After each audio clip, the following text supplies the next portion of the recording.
தொடங்கலாம்.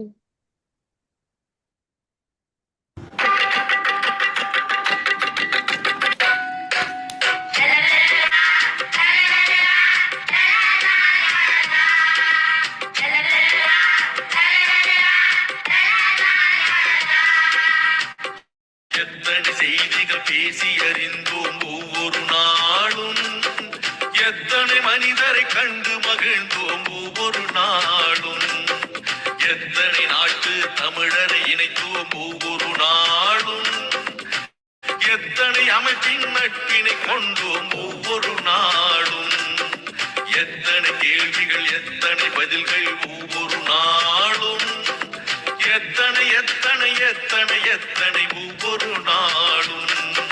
கலந்துரையாடுவோம் கலந்துரையாடுவோம் கலந்துரையாடுவோம். எத்தனை செய்திகள் பேசி அறிந்தோம் ஒவ்வொரு நாளும், எத்தனை மனிதரை கண்டு மகிழ்ந்தோம் ஒவ்வொரு நாளும்.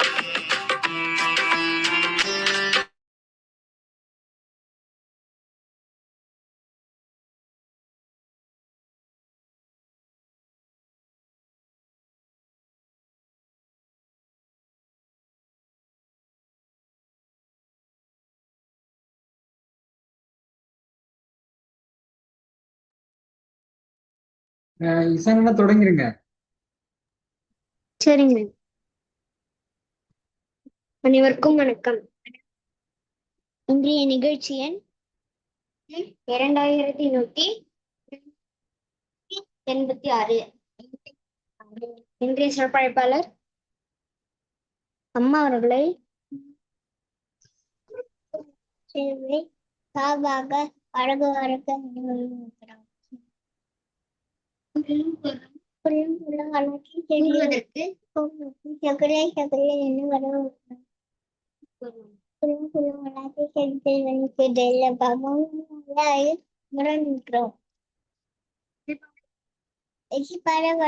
தென்னூரி பண்ண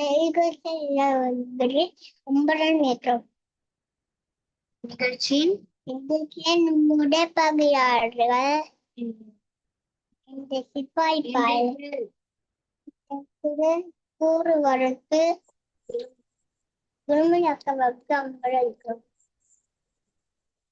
நன்றி. அனைவருக்கும் வணக்கம். அதிகாரம் 121. இழந்தவர் புலவர். உள்ளிடம் தீரா பெருமை செய்தார் கல்லிடம் காமம் என்று என தோன்றி ஜெகன் காமந்தார் வீழ்வார் நினைப்ப வருவதொன்றியும் நினைப்பவர் போன்று தும்பல் நினைப்பவர் போன்று நேர்கோள் தும்மல் சனிப்பது போன்றிக்கணும் ஞாபகம் வளம்க உள்ளது அவர் தம் நெஞ்சத்து எம்மை கடிக்கொடன் அணக்குள் எம் துவா வரல் மத்தியான உள்ள மன்னவன உஷ்ண உள்ள உள்ளல் மரப்பின் எவன மக்கள் மரப்பர உள்ளேனும் உள்ளம் திரும் வீமை நின்று வேளம்ப என்பாலும் ஆற்றிலிருந்து விடாது சென்றால் கண்ணல் காணப்படாதி வாழி மதி. நன்றி.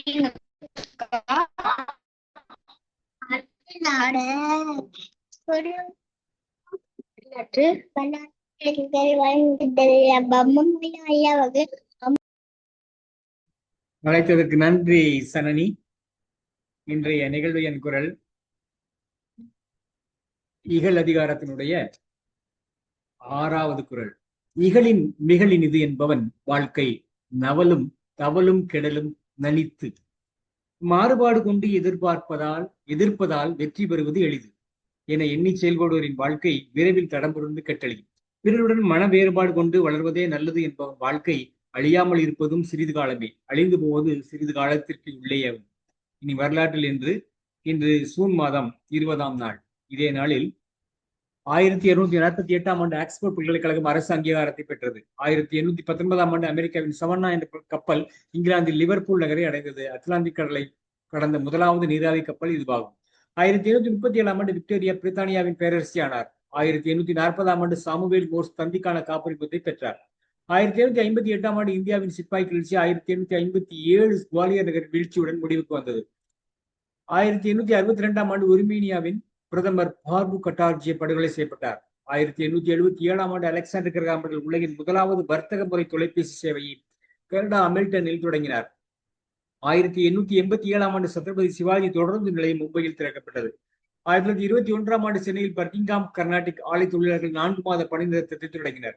1943ஆம் ஆண்டு அமெரிக்காவில் ட்ராய்ட் மாநிலத்தில் இனக்கலவரம் தொடங்கியது. 3 நாட்கள் நீடித்த கலவரத்தில் 34 பேர் கொல்லப்பட்டனர்.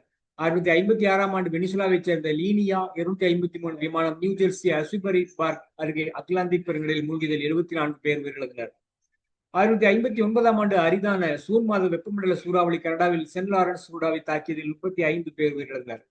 1960ஆம் ஆண்டு மாலி கூட்டமைப்பு பிரான்சிலிருந்து விடுதலை பெற்றது. இது பின்னர் மாலி செனிக்கல் என்ற இரண்டாக பிளந்தது. 1973ஆம் ஆண்டு அர்ஜென்டினா பியூனஸ் ஐரிஸ் நகரில் இடதுசாரிகள் மீது குறி சுடுநர்கள் சுட்டதில் 13 பேர் சுட்டுக் கொல்லப்பட்டனர். 300க்கும் அதிகமானோர் காயமடைந்தனர். 1990ஆம் ஆண்டு 5269 யுரேகா என்ற சிறுகோள் கண்டுபிடிக்கப்பட்டது. 1990ஆம் ஆண்டு ஈரானின் வடக்கே 7.4 அளவு நிலநடுக்கம் ஏற்பட்டதில் 35,000 முதல் 50,000 வரை உயிரிழந்தனர். 1991ஆம் ஆண்டு ஜெர்மனியின் தலைநகரை பான் நகரில் இருந்து பெர்லினுக்கு மாற்றுவதற்கு ஆதரவாக ஜெர்மன் நாடாளுமன்றம் வாக்களித்தது. 1994ஆம் ஆண்டு ஈரானின் இமாம் ஷெரதா மதத்தலா இல்லத்தில் இடம்பெற்ற குண்டு தாக்குதலில் 25 பேர் உயிரிழந்தனர். 300 பேர் காயமடைந்தனர். 2003ஆம் ஆண்டு விக்கிபீடியா நிறுவனம் புளோரிடாவில் சென்ட் பீட்டர்ஸ் நகரில் தொடங்கியது. இதே நாளில் சுப்பு ரத்தினதாசன் என்ற சுரதா தமிழக கவிஞர் 2006ஆம் ஆண்டு இதே நாளில் காலமானார். தமிழக வீண இசை கலைஞர் பிச்சுமணி அவர்கள் 2015ஆம் ஆண்டு காலமானார். வாய்ப்பிற்கு நன்றி, வணக்கம்.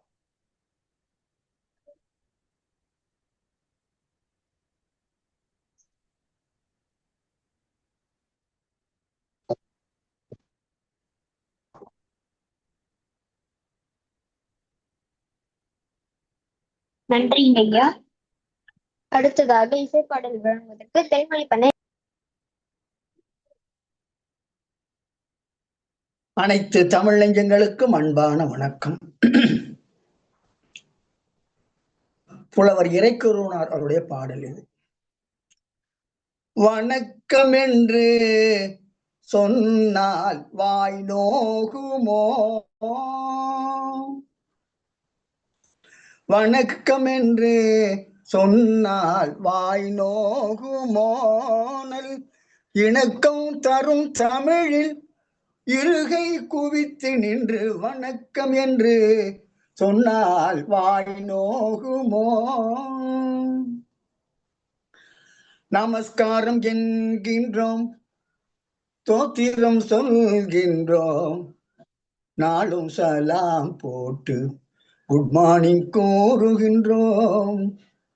நமஸ்காரம் என்கின்றோம், தோத்திரம் செய்கின்றோம், நாளும் சலாம் போட்டு குட் மார்னிங் கூறுகின்றோம். நமக்கான மரபோடு பண்பாட்டை மறவாமல், நமக்கான மரபோடு பண்பாட்டை மறவாமல் நன்றே முகமலர்ந்து நாவில் தமிழ் மணக்க வணக்கம் என்று சொன்னால் வாய் நோகுமோ. வன்பு தவிர்த்து நட்பில் வையம் செழித்துயர வான்புகழ் வள்ளுவத்தின் வாய்மை சிறந்தொழின அன்பு நலன் சிறக்க அறிவின் வளோங்க அன்னை மொழியை பேணும் தன்மான உணர்வோடு, அன்னை மொழியை பேணும் தன்மான உணர்வோடு வணக்கம் என்று சொன்னால் வாய் நோகுமோ. ஆட்சி உரிமை நலம் அனைத்திலும் மேலோங்கி ஆண்ட நருந்தமிழை அரியணை மேலேற்றி மாற்றி நிறைந்தொளிரும் தமிழன் வினை திறத்தால், மாற்றி நிறைந்தொளிரும் தமிழன் வினை திறத்தால் மலரும் தமிழ் நிலத்தில் நிலவும் புகழ் சிறக்க, மலரும் தமிழ் நிலத்தில் நிலவும் புகழ் சிறக்க வணக்கம் என்று சொன்னால் வாய் நோகுமோனல் இணக்கம் தரும் தமிழில் இருகை குவித்து நின்று வணக்கம் என்று சொன்னால் வாய் நோகுமோ. நன்றிப்பா, நன்றி, வணக்கம்.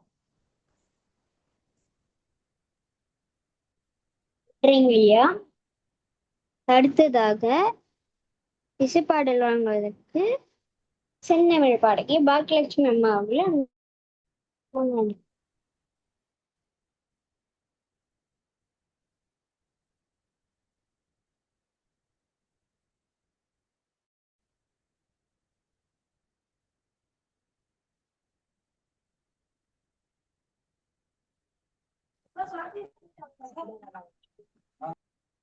பாக்கியலட்சுமி அம்மா.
பாக்கியலட்சுமா பாடுறேங்க.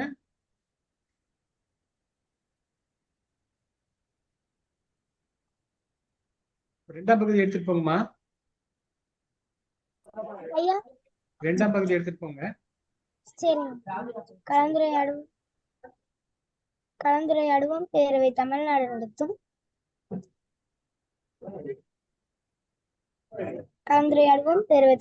நடத்தும் நம்பிக்கை களம் நிகழ்வு எண் 2186 நாள் 20/6/2026 காரிக்கிழமை திருவள்ளுவர் ஆண்டு 2057. இன்றைய சிறப்பளிப்பாளர் சரிதா ஜோ அம்மா அவர்கள். எழுத்தாளர், கதை சொல்லி பேச்சாளர் அம்மா அவர்கள் 1000க்கும் மேற்பட்ட கதை சொல்லல் நிகழ்வுகளில் பங்கேற்றுள்ளார். 100க்கும் மேற்பட்ட கதை சொல்லல் மற்றும் எழுதுதல் பயிலரங்களை நடத்தியுள்ளார்.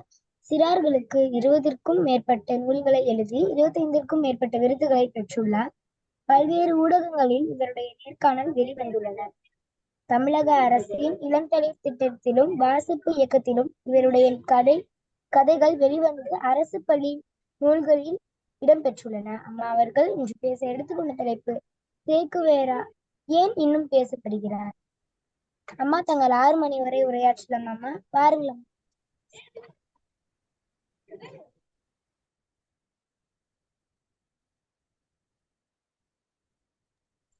சரிதா ஜோ அம்மா.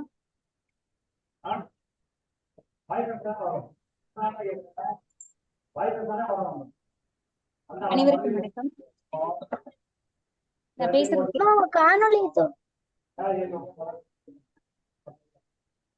காணொலி இல்ல, இங்க நெட்வொர்க் கொஞ்சம் இஷ்யூ இருக்கிறதுனால காணொலி போட்டா ஆஃப் ஆயிருது வீடியோ. இது நெட்வொர்க் வர்றது இல்லைங்கிறதுனால என்ன பண்றேன்னு தெரியல. 2 டைம் உள்ள வந்துட்டு நான் வீடியோ ஆன் பண்ணதும் எனக்கு அப்படியே ஆஃப் ஆயிடுச்சு, வெளியில வந்துருச்சு. சோ அதனால வீடியோ இல்லாம நான் பேசிடுறேன் இந்த முறை. தொடங்கலாம். ஓகே. இங்க மழையா இருக்கிறதுனால கொஞ்சம் நெட்வொர்க் இஷ்யூ இருக்கும் போல இருக்கு.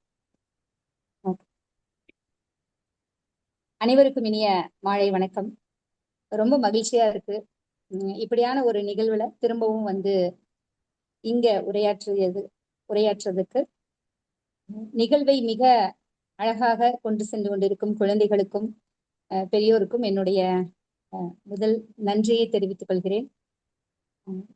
ரொம்ப முக்கியமான ஒரு உரையாக நான் நினைக்கிறேன். கதையை சொல்றதை விட இந்த மனிதரை பற்றி பேசுவது எனக்கு அவ்வளவு முக்கியம் அப்படின்னு நான் நினைக்கிறேன்.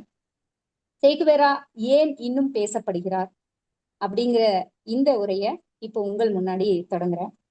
இன்னைக்கு நம்ம பேச போற இந்த மனிதர் வந்து ஒரு நாட்டோட அதிபர் கிடையாது, உலகத்துல மிகப்பெரிய பணக்காரர் எல்லாம் கிடையாது, ஏதாவது ஒரு நோபல் பரிசு மாதிரி பரிசு பெற்ற ஒரு விஞ்ஞானியா அப்படின்னு கேட்டா அதுவும் கிடையாது. ஆனா அவர் இறந்து கிட்டத்தட்ட 60 வருஷம் ஆயிருச்சு. ஆனாலும் கூட அவருடைய முகத்தை பொறித்த டிஷர்ட்கள் அணிஞ்சிட்டு இருக்கிறாங்க இன்னைக்கும் இளைஞர்கள். எங்கேயோ ஒரு இடத்துல சுவர்ல அவருடைய படம் வரையப்பட்டிருக்கிறத காமிக்கிறாங்க. ஏதோ ஒரு நோட் புக் அட்டையில அவரோட படம் பொறிக்கப்பட்டிருக்குது. உலகத்துல பல நாடுகள்ல ஒரு இளைஞர்கள், அதாவது ஒரு டீனேஜர்ஸ் அப்படின்னு சொல்லப்படுற இளைஞர்களுடைய அறைகள்ல அவருடைய புகைப்படம் தொங்கிக்கிட்டு இருக்கு அப்படின்னு சொல்லலாம். நாம இந்த நேரத்துல யோசிச்சு பார்த்தோம்னா வரலாற்றுல எத்தனையோ அரசியல்வாதிகள் வந்திருக்காங்க, ஆட்சி செஞ்சிருக்காங்க, அதிகாரத்துல இருந்திருக்காங்க. பின்னாடி மக்கள் அவர்களை மறந்து போயிட்டாங்க அப்படின்னு தான் சொல்லணும்.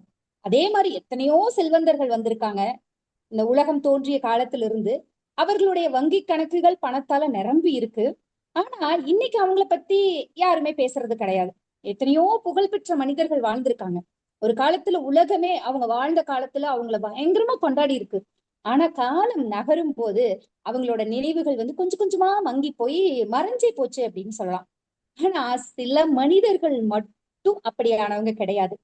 காலம் கடந்து அவங்களுடைய புகழ், அவங்களுடைய பெயர், அவங்களுடைய உருவம் குறிப்பா அழிச்சுடவே முடியாத அளவுக்கு மக்கள் மனசுல ஆழமா பதிஞ்சிருக்கு அப்படின்னு சொல்லலாம். ஆண்டுகள் மாறிடுச்சு, தலைமுறைகள் மாறிடுச்சு, அரசியல் கூட மாறிடுச்சு, ஏன் உலக வரைபடமே கூட மாறிடுச்சு. ஆனாலும் சில பெயர்கள் மட்டும் உயிரோடு இருக்குது. அப்படிப்பட்ட பெயர்கள்ல மிக முக்கியமான பெயர் சேகுவேரா.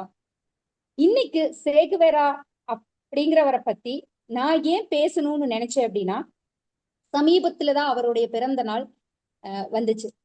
சோ இன்றைக்கும் சேகுவேரா பேசப்படுகிறார் அப்படிங்கிறதுக்கு சமூக வலைத்தளங்களில் அவருடைய புகைப்படங்கள் இட்ட, அவருடைய பொன்மொழிகள் இட்ட நிறைய பதிவுகளை நான் தொடர்ந்து பார்த்தேன். இந்த நேரத்துலதான் இவரை பத்தி பேசணும் அப்படிங்கிற எண்ணமே எனக்கு வந்துச்சு. ஒரு மனிதனை வரலாறு நினைவு வச்சிருக்கிறது ஏன் அப்படிங்கிறது நான் யோசிக்க ஆரம்பிச்சேன். அப்பதான் எனக்கு ஒரு கேள்வி வந்துச்சு. ஒரு கேள்வி இல்ல, பல கேள்விகள் வந்துச்சு. அவன் பெற்ற வெற்றியாளா அப்படின்னு யோசிச்சேன். அவன் குவித்த செல்வங்களாலா, அவன் அடைந்த அதிகாரத்தாலா, அவன் எழுப்பிய கேள்விகளாலா அப்படின்னு எனக்கு தோன்றும் போது, வரலாறு வெறும் வெற்றியாளர்களை மட்டும் நினைவுல வச்சுக்கிறது இல்ல, தங்களுடைய காலத்தின் அநீதிகளை பார்த்து அமைதியா இருக்க மறந்தன்னு சொல்ல முடியாது, மறுத்த மனிதர்களை தான் நினைவுல வச்சுக்குது. நான் ஒரு பிரச்சனை வந்துச்சுன்னா அதை பார்த்துட்டு அமைதியாலாம் இருக்க மாட்டேன், அந்த அநீதியை எதிர்த்து போராடுவேன் அப்படின்னு யாரெல்லாம் சொல்றாங்களோ அவங்களத்தான் நினைவுல வச்சுக்குது இந்த வரலாறு. இந்த இடத்துல ஒரு விஷயத்த நம்ம யோசிக்கணும்னு நினைக்கிறேன். உலகம் இப்போ 2 வகையான மனுஷங்களை பார்த்துட்டு இருக்கு. முதல் வகை எப்படின்னா, உலகம் எப்படி இருக்குதோ அப்படியே ஏத்துக்கிட்டு வாழ்றது, ஏப்பா பிரச்சனை, இருக்கிற இடம் தெரியாம இருந்துடலாம், உலகத்தோட ஒத்து போயிடலாம் அப்படிங்கிற ஒரு வகை. ஆனா இதுக்கு எதிரா 2வது வகை, ஏன் உலகம் இப்படி இருக்குது, ஏன் சில பேர்கிட்ட மட்டும் இது இருக்குது, சில பேர்கிட்ட மட்டும் ஒண்ணுமே இல்ல, ஏன் சில பேர் உழைக்கிறாங்க, சில பேர் அனுபவிக்கிறாங்க, ஏன் மனிதர்கள் சமமா நடத்தப்படுறது இல்ல? இந்த மாதிரியான கேள்விகள் எல்லாம் சாதாரண கேள்விகள் அல்ல. வரலாற்றை மாற்றின பல இயக்கங்கள் தொடர்ந்து கேட்ட கேள்விகள் அப்படின்னு சொல்லலாம். சேகுவேராவும் அப்படிப்பட்ட கேள்விகளை கேட்ட மனிதராதான் எனக்கு எப்பவுமே தெரிவாரு. என்னோட மனசுல எப்பவுமே அவருடைய பதிவு, அவருடைய பிம்பம் அப்படிதான் பதிஞ்சிருக்கு. அவர் வாழ்ந்த காலத்துல லத்தீன் அமெரிக்காவில பல பகுதிகளில் ஏழ்மை இருந்தது, சமத்துவமின்மை இருந்துச்சு, அரசியல் அடக்குமுறை இருந்துச்சு, பெரிய நிலங்களும் செல்வங்களும் ஒருத்தருக்கிட்டயே இருந்துச்சு. அவங்க மட்டும்தான் செல்வம் அப்படி வச்சிருந்தாங்க. நிறைய அதை பார்த்தாங்க, நிறைய பேர் அதை பத்தி பேசினாங்க, அது இல்லைன்னுலாம் சொல்ல முடியாது. ஆனா ஒரு சிலர் மட்டும்தான் அந்த காட்சிகளை தங்களுடைய வாழ்க்கையை மாற்றும் அளவுக்கு மனசுக்குள்ள கொண்டு போனாங்க. சேகுவேரா அந்த சிலர்ல ஒருத்தர். நம்ம பெரும்பாலும் ஒரு மனுஷனை எப்படி நினைவு வச்சுக்குவோம், ஏதோ ஒண்ணு சொன்னோம்னா அந்த மனிதர் நினைவுக்கு வருவார். எடுத்துக்காட்டுக்கு சொல்லணும்னா, சுதந்திர போராட்டம் அப்படின்னு சொன்னா நமக்கு யார் ஞாபகத்துக்கு வருவாங்கன்னா காந்தி தான் முதல்ல ஞாபகத்துக்கு வருவாரு. இதே இனவெறி போராட்டம் அப்படின்னு சொன்னோம்னா நமக்கு யார் ஞாபகத்துக்கு வருவாங்கன்னா நெல்சன் மண்டேலா ஞாபகத்துக்கு வருவார். ஆனா போராளி, புரட்சி அப்படிங்கிற வார்த்தைய கேட்டாவே உலகம் முழுவதுக்கும் கண்டிப்பா சேகுவேரா தான் ஞாபகத்துக்கு வருவார். இந்த மாதிரியான ஒரு உலகத்தை புரட்டி போட்டவர்கள் பிறக்கும் போதே அப்படி பிறக்கிறாங்களா அப்படின்னு கேட்டா இல்ல, அவங்களும் குழந்தையாதான் பிறக்கிறாங்க, ஒரு குடும்பத்துலதான் வளர்றாங்க, நிறைய நம்மள மாதிரி அனுபவங்களை ஏத்துக்கிறாங்க, அனுபவங்களோட வளர்றாங்க, நிறைய விஷயங்களை அனுபவிக்கிறாங்க, நிறைய மனிதர்களை சந்திக்கிறாங்க, புத்தகங்கள் வாசிக்கிறாங்க, நிறைய விஷயங்களுக்கு அமைதி இழந்தவர்களா இருக்கிறாங்க. சரி, அப்படின்னா வரலாற்றுல நீண்ட காலம் இவங்க மட்டும் எப்படி இடம் பிடிச்சாங்க? நம்மள மாதிரிதான் பிறந்திருக்காங்க, வளர்ந்துருக்கிறாங்க. ஆனா இவங்க வளர்ந்து முடிஞ்ச அந்த காலகட்டத்திற்கு அப்புறம் தங்களுடைய வாழ்க்கையை போராட்டத்தின் அந்த முக்கியமான நோக்கத்திற்காக போராடுவதற்காக அர்ப்பணிச்சாங்க அப்படின்னு சொல்லலாம். அதனாலதான் சேகுவேராவை இன்னும் உலகம் பேசிக்கிட்டு இருக்குது. எப்படி அப்படின்னா, அவரை சில பேர் நேசிக்கிறாங்க, சில பேர் விமர்சிக்கிறாங்க, சில பேர் மாவீரன்னு சொல்றாங்க. அதெல்லாம் விஷயமே இங்க இல்ல. ஆனா அவரை புறக்கணிக்கவே முடியாது. அதுவே ஒரு வரலாற்று ஆளுமையின் மிகப்பெரிய வெற்றின்னு நினைக்கிறேன். நம்ம ஒரு இடத்துக்கு போறோம் அப்படின்னா நம்மளோட வெற்றி எப்படி இருக்கணும்னா, உங்களை புறக்கணிக்கவே முடியாதுப்பா அப்படிங்கிற ஒரு இடத்துக்கு வரணுங்கிறதா வெற்றி அப்படின்னு நான் நினைப்பேன், எப்பவுமே நினைப்பேன். சோ அந்த மாதிரி இன்றைக்கு போராளி புரட்சி அப்படின்னு சொன்னாவே புறக்கணிக்க முடியாத முதன்மையான நபராக இருக்கிறது சேகுவேரா தான்.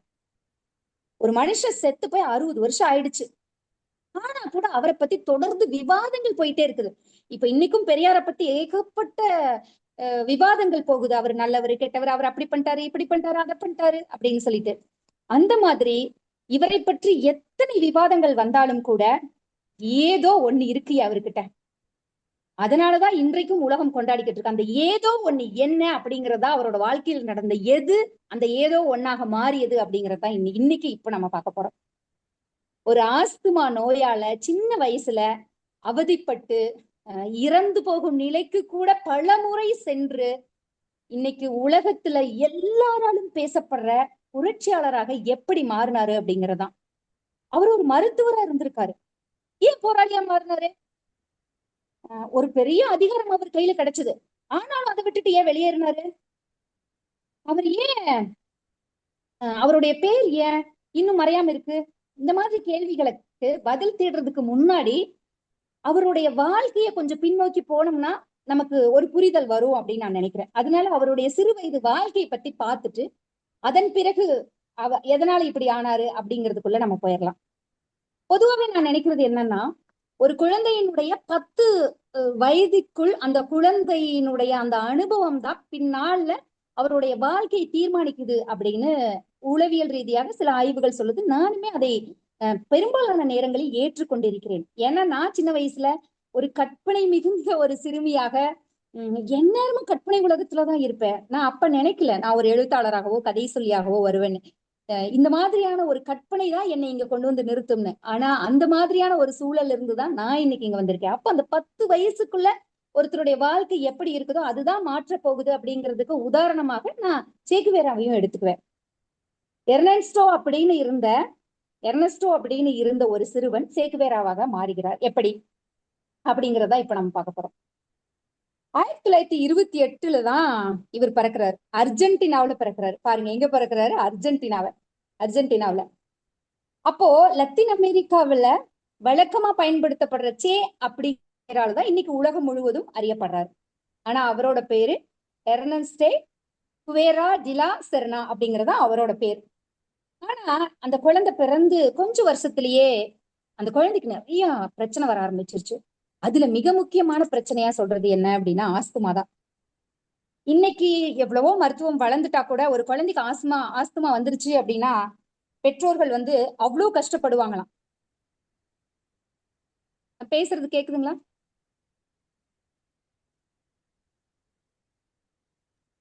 கேக்குதுங்கம்மா.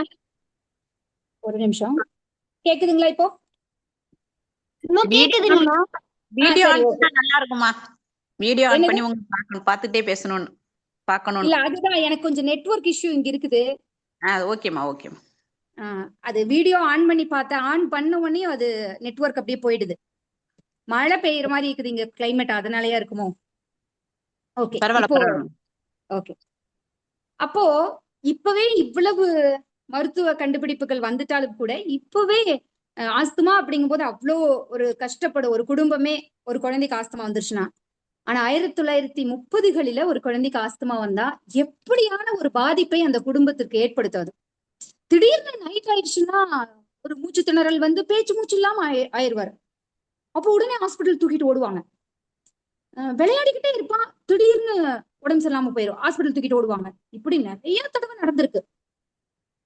அப்போ எல்லா குழந்தைகளும் மாதிரி நம்ம குழந்தை இருக்காதா அப்படின்னு சொல்லி அவங்க அம்மா அப்பா ரொம்ப கவலைப்பட ஆரம்பிச்சுட்டாங்க.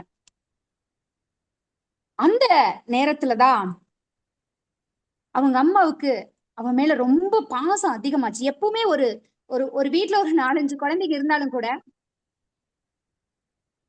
மன்னிக்கவும் ஒரு கால் வந்துருச்சு. ஒரு வீட்டுல 4-5 குழந்தைங்க இருந்தா கூட எந்த குழந்தை ரொம்ப நலிவுற்று இருக்குதோ அந்த குழந்தை மேலதான் ஒரு தாய்க்கு பாசம் அதிகமா இருக்குன்னு சொல்லுவாங்க. அந்த மாதிரி சில நேரங்கள்ல ஒரு குழந்தைக்கு ஒரு நோய் வருதுன்னா நம்ம இதை கொடுத்ததுனாலதான் வந்துருச்சோ, நம்ம இங்க கூட்டு போனதுனாலதான் வந்துருச்சோ அப்படின்னு சொல்லி பெற்றோர்களுக்கு ஒரு மனசுக்குள்ள ஒரு குழப்பம் இருக்குமா. அந்த மாதிரி இந்த செலியாங்கிறது சேகுவேரோட அம்மா, அவங்களுக்கும் எப்பவுமே இருக்கும் என்னாலதான் என் பையனுக்கு வந்துருச்சோ அப்படிங்கிற ஒரு குழப்பம் இருக்கும். அப்போ அந்த மாதிரி இருந்த நேரத்துல இதை எப்படி நம்ம ஓவர் கம் பண்ணி வர்றதுன்னு ஒரு விஷயம். ரெண்டாவது, பள்ளிக்கூடம் அதிக நாட்கள் போக முடியல அவரால. அந்த பள்ளிக்கூடம் போகாத நாட்கள்ல என்ன பண்றது இந்த குழந்தைய? பள்ளிக்கூடமே போக முடியல, எப்படி படிக்க போறான் இவன், எப்படி சர்வைவ் ஆக போறான் உலகத்துல, இப்படிங்கிற ஒரு கேள்வி அவங்களுக்குள்ள இருந்துகிட்டே இருந்துச்சு. அப்பதான் அவங்க யோசிச்சாங்க புத்தகம். ஆமா, அவங்க குடும்பமே புத்தகம் படிக்கிற சூழலை உருவாக்கி அவனுக்காக நிறைய புத்தகங்கள் வாங்க ஆரம்பிச்சாங்க. அந்த நேரத்துல எப்பாவது ஒரு நாள் தான் சேகுவேரா பள்ளிக்கூடம் போவார். ஒரு நாள், மாசத்துல ஒரு நாள், ஒரு 6 மாசத்துக்கு ஒரு தடவை. ஆனா போகும்போது என்ன பண்ணுவாருன்னா நிறைய புத்தகங்களை கையில எடுத்துட்டு போவார். எடுத்துட்டு போய் அந்த புத்தகங்களை கையில எடுத்துட்டு போறப்ப அந்த புத்தகங்களை கையில எடுத்துட்டு போய் ஃப்ரெண்ட்ஸுக்கெல்லாம் கொடுப்பாராம். ஃப்ரெண்ட்ஸ் எல்லாம் வந்து இவரை வந்து சுத்திதான் உட்காந்துருப்பாங்களா இவர் போற அன்னைக்கு.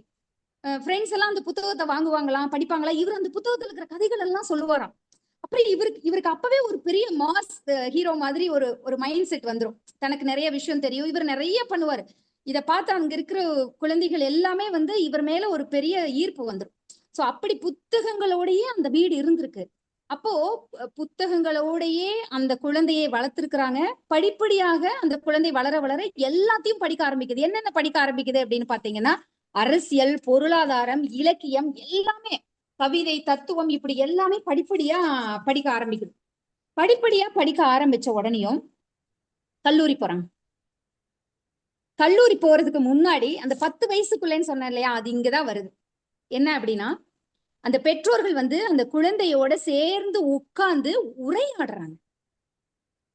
அந்த குழந்தையுடைய கேள்விக்கு பதில் சொல்றாங்க. அந்த குழந்தையே மதிக்கிறாங்க. அந்த குழந்தைய சிந்திக்க விடுறாங்க. கட்டளை இடுறதே இல்லை. அதுக்காக அவன் சொன்னது எல்லாமே கேட்டுக்கிறேன் இல்ல, பெற்றோர்கள் கட்டளை இடுறதே இல்லை. அப்ப இப்படியான ஒரு சூழல்ல தான் அந்த குழந்தை வளருது. இந்த சூழல்ல வளர்றதுக்கு இன்னொரு மிக முக்கிய காரணமும் நான் சொல்லுவேன். நிறைய இவருடைய வரலாறு தேடி தேடி படிக்கும் போது நான் தெரிஞ்சுக்கிட்ட நிறைய விஷயங்கள் ஒண்ணு என்ன அப்படின்னா, நம்ம குடும்ப சூழல் எப்படி முக்கியம் சொல்றோமோ அதே மாதிரி இவங்களுடைய அம்மா, சேகுவேராவுடைய அம்மா செலியா என்ன பண்ணாங்களா, அவங்க சின்ன வயசுல இருந்தே அவங்க அக்காவோட அதிகமாக இருந்தவர். அவங்க அக்கா இந்த கம்யூனிஸ்ட் சிந்தனை, அந்த பகுத்தறிவு சிந்தனை, கருத்தியல் சிந்தனையோட வளர்ந்தவங்க. அந்த மாதிரியான கூட்டங்கள் நடக்கும்போது அவங்க நிறைய இடத்துக்கு போவாங்களா, இவங்களையும் கூட்டிட்டு போவாங்களாம். சோ அப்ப இவங்க அந்த மாதிரியான ஒரு பெண்மணியாகத்தான் சின்ன வயசுல வளர்றாங்க. அதன் பிறகுதான் திருமணம். அந்த சூழல் அப்படியே இங்க இருக்கு. ஒரு சுதந்திரமாக, ஒரு சமூக போராளியாக, இந்த சமூகத்துக்கு ஏதோ ஒண்ணு செய்யற ஒரு பெண்மணியாகத்தான் அவங்க அம்மா இருக்கிறாங்க. அதே சூழல்ல தான் இந்த குழந்தையும் வளர்க்கப்படுங்கும் போது அந்த குழந்தையினுடைய உணர்வு எப்படியாக இருக்கும். அப்ப அப்படி வளர்ந்த குழந்தை தான் சேகுவேரா அப்படின்னு நம்ம சொல்லலாம். சோ குடும்ப சூழல் அப்படிங்கிறது ஒரு குழந்தையினுடைய வாழ்க்கையில் மிக மிக முக்கியம் அப்படின்னு நான் நினைக்கிறேன். நிறைய நேரங்கள்ல நிறைய விஷயங்கள் நம்மளுடைய வாழ்க்கைய மாத்தும். அப்படித்தான் சேகுவேராவோட வாழ்க்கையில மாத்தின மிக முக்கியமான விஷயமா நான் பாக்குறது என்ன அப்படின்னா, அவருடைய கல்வி. அவர் மருத்துவர். பொதுவாக அவர் படித்தது மருத்துவம். ஆனால் அவர் படிக்க நினைச்சது வேற. தன்னுடைய வீட்டில் தன்னுடைய பாட்டியின் உடல்நிலை, அம்மாவின் உடல்நிலை இதெல்லாம் பார்த்ததுக்கு பிறகுதான், குறிப்பா பாட்டி, அந்த நோயை பார்த்ததுக்கு பிறகுதான் மருத்துவம் படிக்கணும், மக்களுக்காக நம்ம போராடணும், மக்களுக்காக நம்ம இருக்கணும், ஒரு சேவை மனப்பான்மையோட இருக்கணும்னு சொல்லிட்டு மருத்துவம் படிக்கிறார். ஒரு துயரத்தை குறைக்கணும் அப்படின்னு நினைக்கிறாரு. மருத்துவங்கிறது ஒரு தொழில் கிடையாது, இது ஒருவருடைய துயரத்தை குறைப்பது அப்படின்னு அவரே நினைச்சுக்கிறார். சரி, பள்ளி முடிஞ்சது. மருத்துவர் ஆகிறதுக்கு முன்னாடி கல்லூரி போயிருப்பாரு இல்லையா. கல்லூரி காலம் அப்படிங்கிறது அவருக்கு இன்னும் மிக முக்கியமான கல்லூரி காலம் அப்படின்னு சொல்லலாம். எப்படின்னா, இன்னைக்கு எவ்வளவு ஜாலியா கல்லூரிக்கு போவாங்க. ஆனா அவரும் நம்ம போராளி புரட்சியாளர்னு பேசுறோம். சரி, அவர் போராளி புரட்சியாளர் சின்ன வயசுல எப்படி இருந்திருப்பாரு அப்படின்னு நம்ம யோசிப்போம் இல்லையா. இந்த போராளி புரட்சியாளர் வந்து சின்ன வயசுல எப்படி இருந்திருப்பாரு அப்படின்னு யோசிக்கும் போது நான் கூட படிச்சப்ப எனக்கு ரொம்ப ஆச்சரியமா இருந்துச்சு. ஓ, சின்ன வயசுல இப்படியான மனுஷன் தான் ஒரு போராளியாகவும் ஒரு புரட்சியாளராகவும் வந்திருக்காரா அப்படின்னு பார்த்தா, சின்ன வயசுல கல்லூரியில என்ன பண்ணுவாராம், ரொம்ப விளையாட்டுத்தனமா, துடுக்குத்தனமா, குறும்போட இருப்பாராம். இவர் ரொம்ப சாமிங்கா இருக்கிறத பார்த்துட்டு பெண்கள் எல்லாம் அவர் பின்னாலேயே சுத்துவாங்களா, அப்படியான ஒருத்தரா தான் இருப்பாராம். இவருடைய வாழ்க்கை வரலாற்று படம் ஒண்ணு நான் பார்த்தேன். அந்த படத்துல பார்க்கும்போது அப்படி துள்ளலான சேக்குவேராவை பார்க்கும்போது, அடடா இப்படியான மனுஷனாயா நீ, இவ்வளவு பெரிய புரட்சியாளரா மாறின, எந்த இடம் உன்ன அது மாத்துச்சு அப்படிங்கிற மாதிரி எனக்கு தோணுச்சு. அப்படியான ஒரு புரட்சியாளரா மாறுறதுக்கு முன்னாடி எப்படி இருந்திருக்காரு. அப்ப புரட்சியாளர்கள் இந்த மாதிரியான போராளிகள் எல்லாம் ஆரம்பத்திலிருந்தே கட்டமைக்கப்பட்டு வந்தவர்கள் இல்ல, ஒரு சூழல் தான் அவங்கள மாத்துது அப்படின்னு சொல்லி நான் அப்ப நினைச்சேன். அப்ப அவர் எப்படி இருக்காருன்னா, அப்படி சாமிங்கா ரொம்ப துருதுருன்னு இருக்கிறாருன்னா, அவர் வந்து டெய்லி ஒரு கலரான ட்ரெஸ் போட்டு அப்படியே பளிச்சுன்னு குளிச்சுட்டு அழகான ட்ரெஸ் போட்டு போவாரா அப்படின்னு பார்த்தா கிடையவே கிடையாது. அவருக்கு எப்பவும் அழுக்கோட தான் இருப்பாராம். அப்படியெல்லாம் பளிச்சுன்னு சேவ் பண்ணிட்டு ரொம்ப அழகா அப்படியெல்லாம் இருக்க மாட்டாராம். எப்பவும் அழுக்கோட தன்னுடைய உருவத்தை பற்றி கவலைப்படாத ஒரு மனிதராகத்தான் அப்பவே இருந்திருக்காரு அப்படின்னு சொல்லி நான் படிக்கும்போது எனக்கு ஆச்சரியமா இருந்துச்சு, ரொம்ப வியப்பாவும் இருந்துச்சு. இந்த மனிதரை எதற்காக அத்தனை பெண்கள் சுத்தி வந்தார்கள் அப்படிங்கும் போது, அப்ப அந்த அறிவு, அந்த சிந்தனை அப்படிங்கிறது ரொம்ப ரொம்ப முக்கியம் அப்படின்னு நான் நினைச்சேன். சரி, இப்படி இருந்த மனிதரை எது மாத்துது அப்படிங்கிற கட்டத்துக்கு இப்ப நம்ம வர்றோம். அவர் வாசித்த புத்தகங்கள் மாத்துச்சா? இல்ல. ஆசிரியர்கள் மாத்துனாங்களா? இல்ல. அம்மா மாத்துனாங்களா? இல்ல. அது ஒரு கட்டம் வரைக்கும் வர உதவி செய்தது. ஆனா அவர் முக்கியமா சொல்ற விஷயம், அவரை மாத்துன விஷயம் பயணம் தான். நான் என்னைக்குமே எந்த நிகழ்வுக்கு போனாலும் சொல்ற விஷயம் என்னன்னா, உங்க குழந்தைகளுக்கு கல்வியை கொடுங்கள், புத்தக வாசிப்பை கொடுங்கள், விளையாட்டை கொடுங்கள், உலக சினிமாக்களை அறிமுகப்படுத்துங்கள். குறிப்பாக பயணம் உங்கள் குழந்தைக்கு உங்கள் வாழ்க்கையில் மிக மிக முக்கியம் அப்படின்னு நான் சொல்லுவேன். எங்க போனாலும் அழைச்சிட்டு போங்க.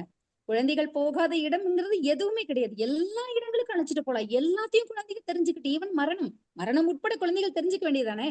என்னாச்சு, இப்போ ஒருத்தர் இறந்துட்டாருன்னா அங்க இடத்துல குழந்தைங்களை கூட்டிட்டு போக வேண்டாம் அப்படின்னு, குழந்தைங்க மீன்ஸ் நான் சொல்ல சிறார்கள், ஒரு 10 வயசுக்கு மேல இருக்கிறவங்களே எல்லா இடங்களுக்கும் அழைச்சிட்டு போலாம். மரணத்தை பற்றியும் ஒரு குழந்தை அறிந்து கொள்ள வேண்டும் அப்படின்னு நான் நினைக்கிறேன். அப்போ இப்படி யான சூழல்ல அந்த பயணம் அவரை மாத்துது அப்படின்னு சொல்றாங்க. அப்ப அவர் என்ன பண்றாரு, மோட்டார் சைக்கிள் பயணத்தை தன்னோட நண்பரோட சேர்ந்து ஆரம்பிக்கிறார். தன்னுடைய மருத்துவ கண்களால் பார்த்த உலகத்தை வேறு கண் கொண்டு பார்க்கும் சூழல் ஏற்படுகிறது. அந்த பயணம் அப்படிங்கிறது எப்படி ஒருவருடைய வாழ்க்கையை மாத்துது அப்படின்னு சொல்லிட்டு இவருடைய படம் ஒண்ணு இருக்கு. இவர் புத்தகமும் எழுதியிருக்கிறார். அந்த பயணத்தை பற்றிய ஒரு நெடிய புத்தகம் உண்டு. அப்போ குழந்தைகள் பசியால அழுகிறத நேர்லயே பாக்குறாரு. நம்ம நிறைய புத்தகங்கள்ல, கதைகள்ல நம்ம நிறைய படிச்சிருப்போம். என்ன படிச்சிருப்போம் அப்படின்னா, பசி, துன்பம், துயரம், சமத்துவமின்மை, பெண்களை அடிமைப்படுத்துறது, இப்படி நிறைய புத்தகங்கள்ல நம்ம படிச்சிருப்போம். அத நம்ம காட்சியாக பார்ப்போம் படிக்கும்போது. ஆனா நேர்ல பாக்குற ஒரு விஷயம் இருக்குது இல்லைங்களா? ஒரு விஷயத்த நேர்ல ஒண்ணு நடக்கும்போது, ஒரு பிரச்சனை நடக்கும்போது, ஒரு சண்டையே நடக்கும்போது நம்ம படிக்கிறது வேற, நேர்ல பாக்குறது வேற. நேர்ல பார்த்தோம்னா ரொம்ப பதட்டம் ஆயிரும். 2 பேர் அடிச்சுக்கிறது, ஒரு ஆக்சிடென்ட் ஆகுறது, இன்னைக்கெல்லாம் சர்வசாதாரணமா யூடியூப்ல போடுறாங்க இல்லையா? அதெல்லாம் பார்க்கும்போது மனசு எவ்வளவு படபடக்குது. இதே ஒரு செய்தித்தாள்ல படிக்கும்போது நம்மளுக்கு அவ்வளவு படபடப்பு இருக்காது. அந்த மாதிரி இவர் புத்தகங்களை எவ்வளவுதான் படிச்சாலும் இந்த பயணத்தின் வழியாக அவர் சந்தித்த மனிதர்களை பார்க்கும்போது நேர்ல பாக்குறாரு. ஒரு குழந்தை பசியால அலறத பாக்குறாரு, ஒரு தொழிலாளி கஷ்டப்படுறத பாக்குறாரு, ஒரு குடும்ப நம்பிக்கை இல்லாம வாழ்றது அப்படிங்கறத பாக்குறாரு. இந்த மாதிரி அனுபவங்கள் எல்லாம் தான் இவருக்கு இந்த பயணத்துல ஒரு மிக முக்கியமான மாற்றத்தை ஏற்படுத்துச்சு அப்படின்னு சொல்லலாம். அந்த பயணம் போகும்போது நிறைய இடங்கள்ல அந்த மோட்டார் சைக்கிள் ரிப்பேர் ஆயிரும், அங்கேயே நிறுத்திட்டு அவர் நடந்து போயிருக்கிறாங்க. ஏதோ ஒரு ட்ரக்ல ஏறி போயிருக்கிறாங்க. ரொம்ப பனியா இருக்கும், திடீர்னு வீசிங் வந்துரும், உடம்பு சரியில்லாம போயிரும். அதுக்கு அவரே சுய மருத்துவம் செஞ்சுக்கிட்டு போயிருக்கிறாரு. அவர் வந்து ஒரு உலகத்தை சுற்றி பார்க்கும் சுற்றுலா பயணியாகத்தான் முதல்ல போறாரு. நம்ம அந்த இடத்துல யோசிச்சு பார்க்கணும். ஆனா திரும்பி வரும் அந்த பயணம் முடிந்து அவர் மனது அப்படியே டோட்டலா மாறிடுச்சு.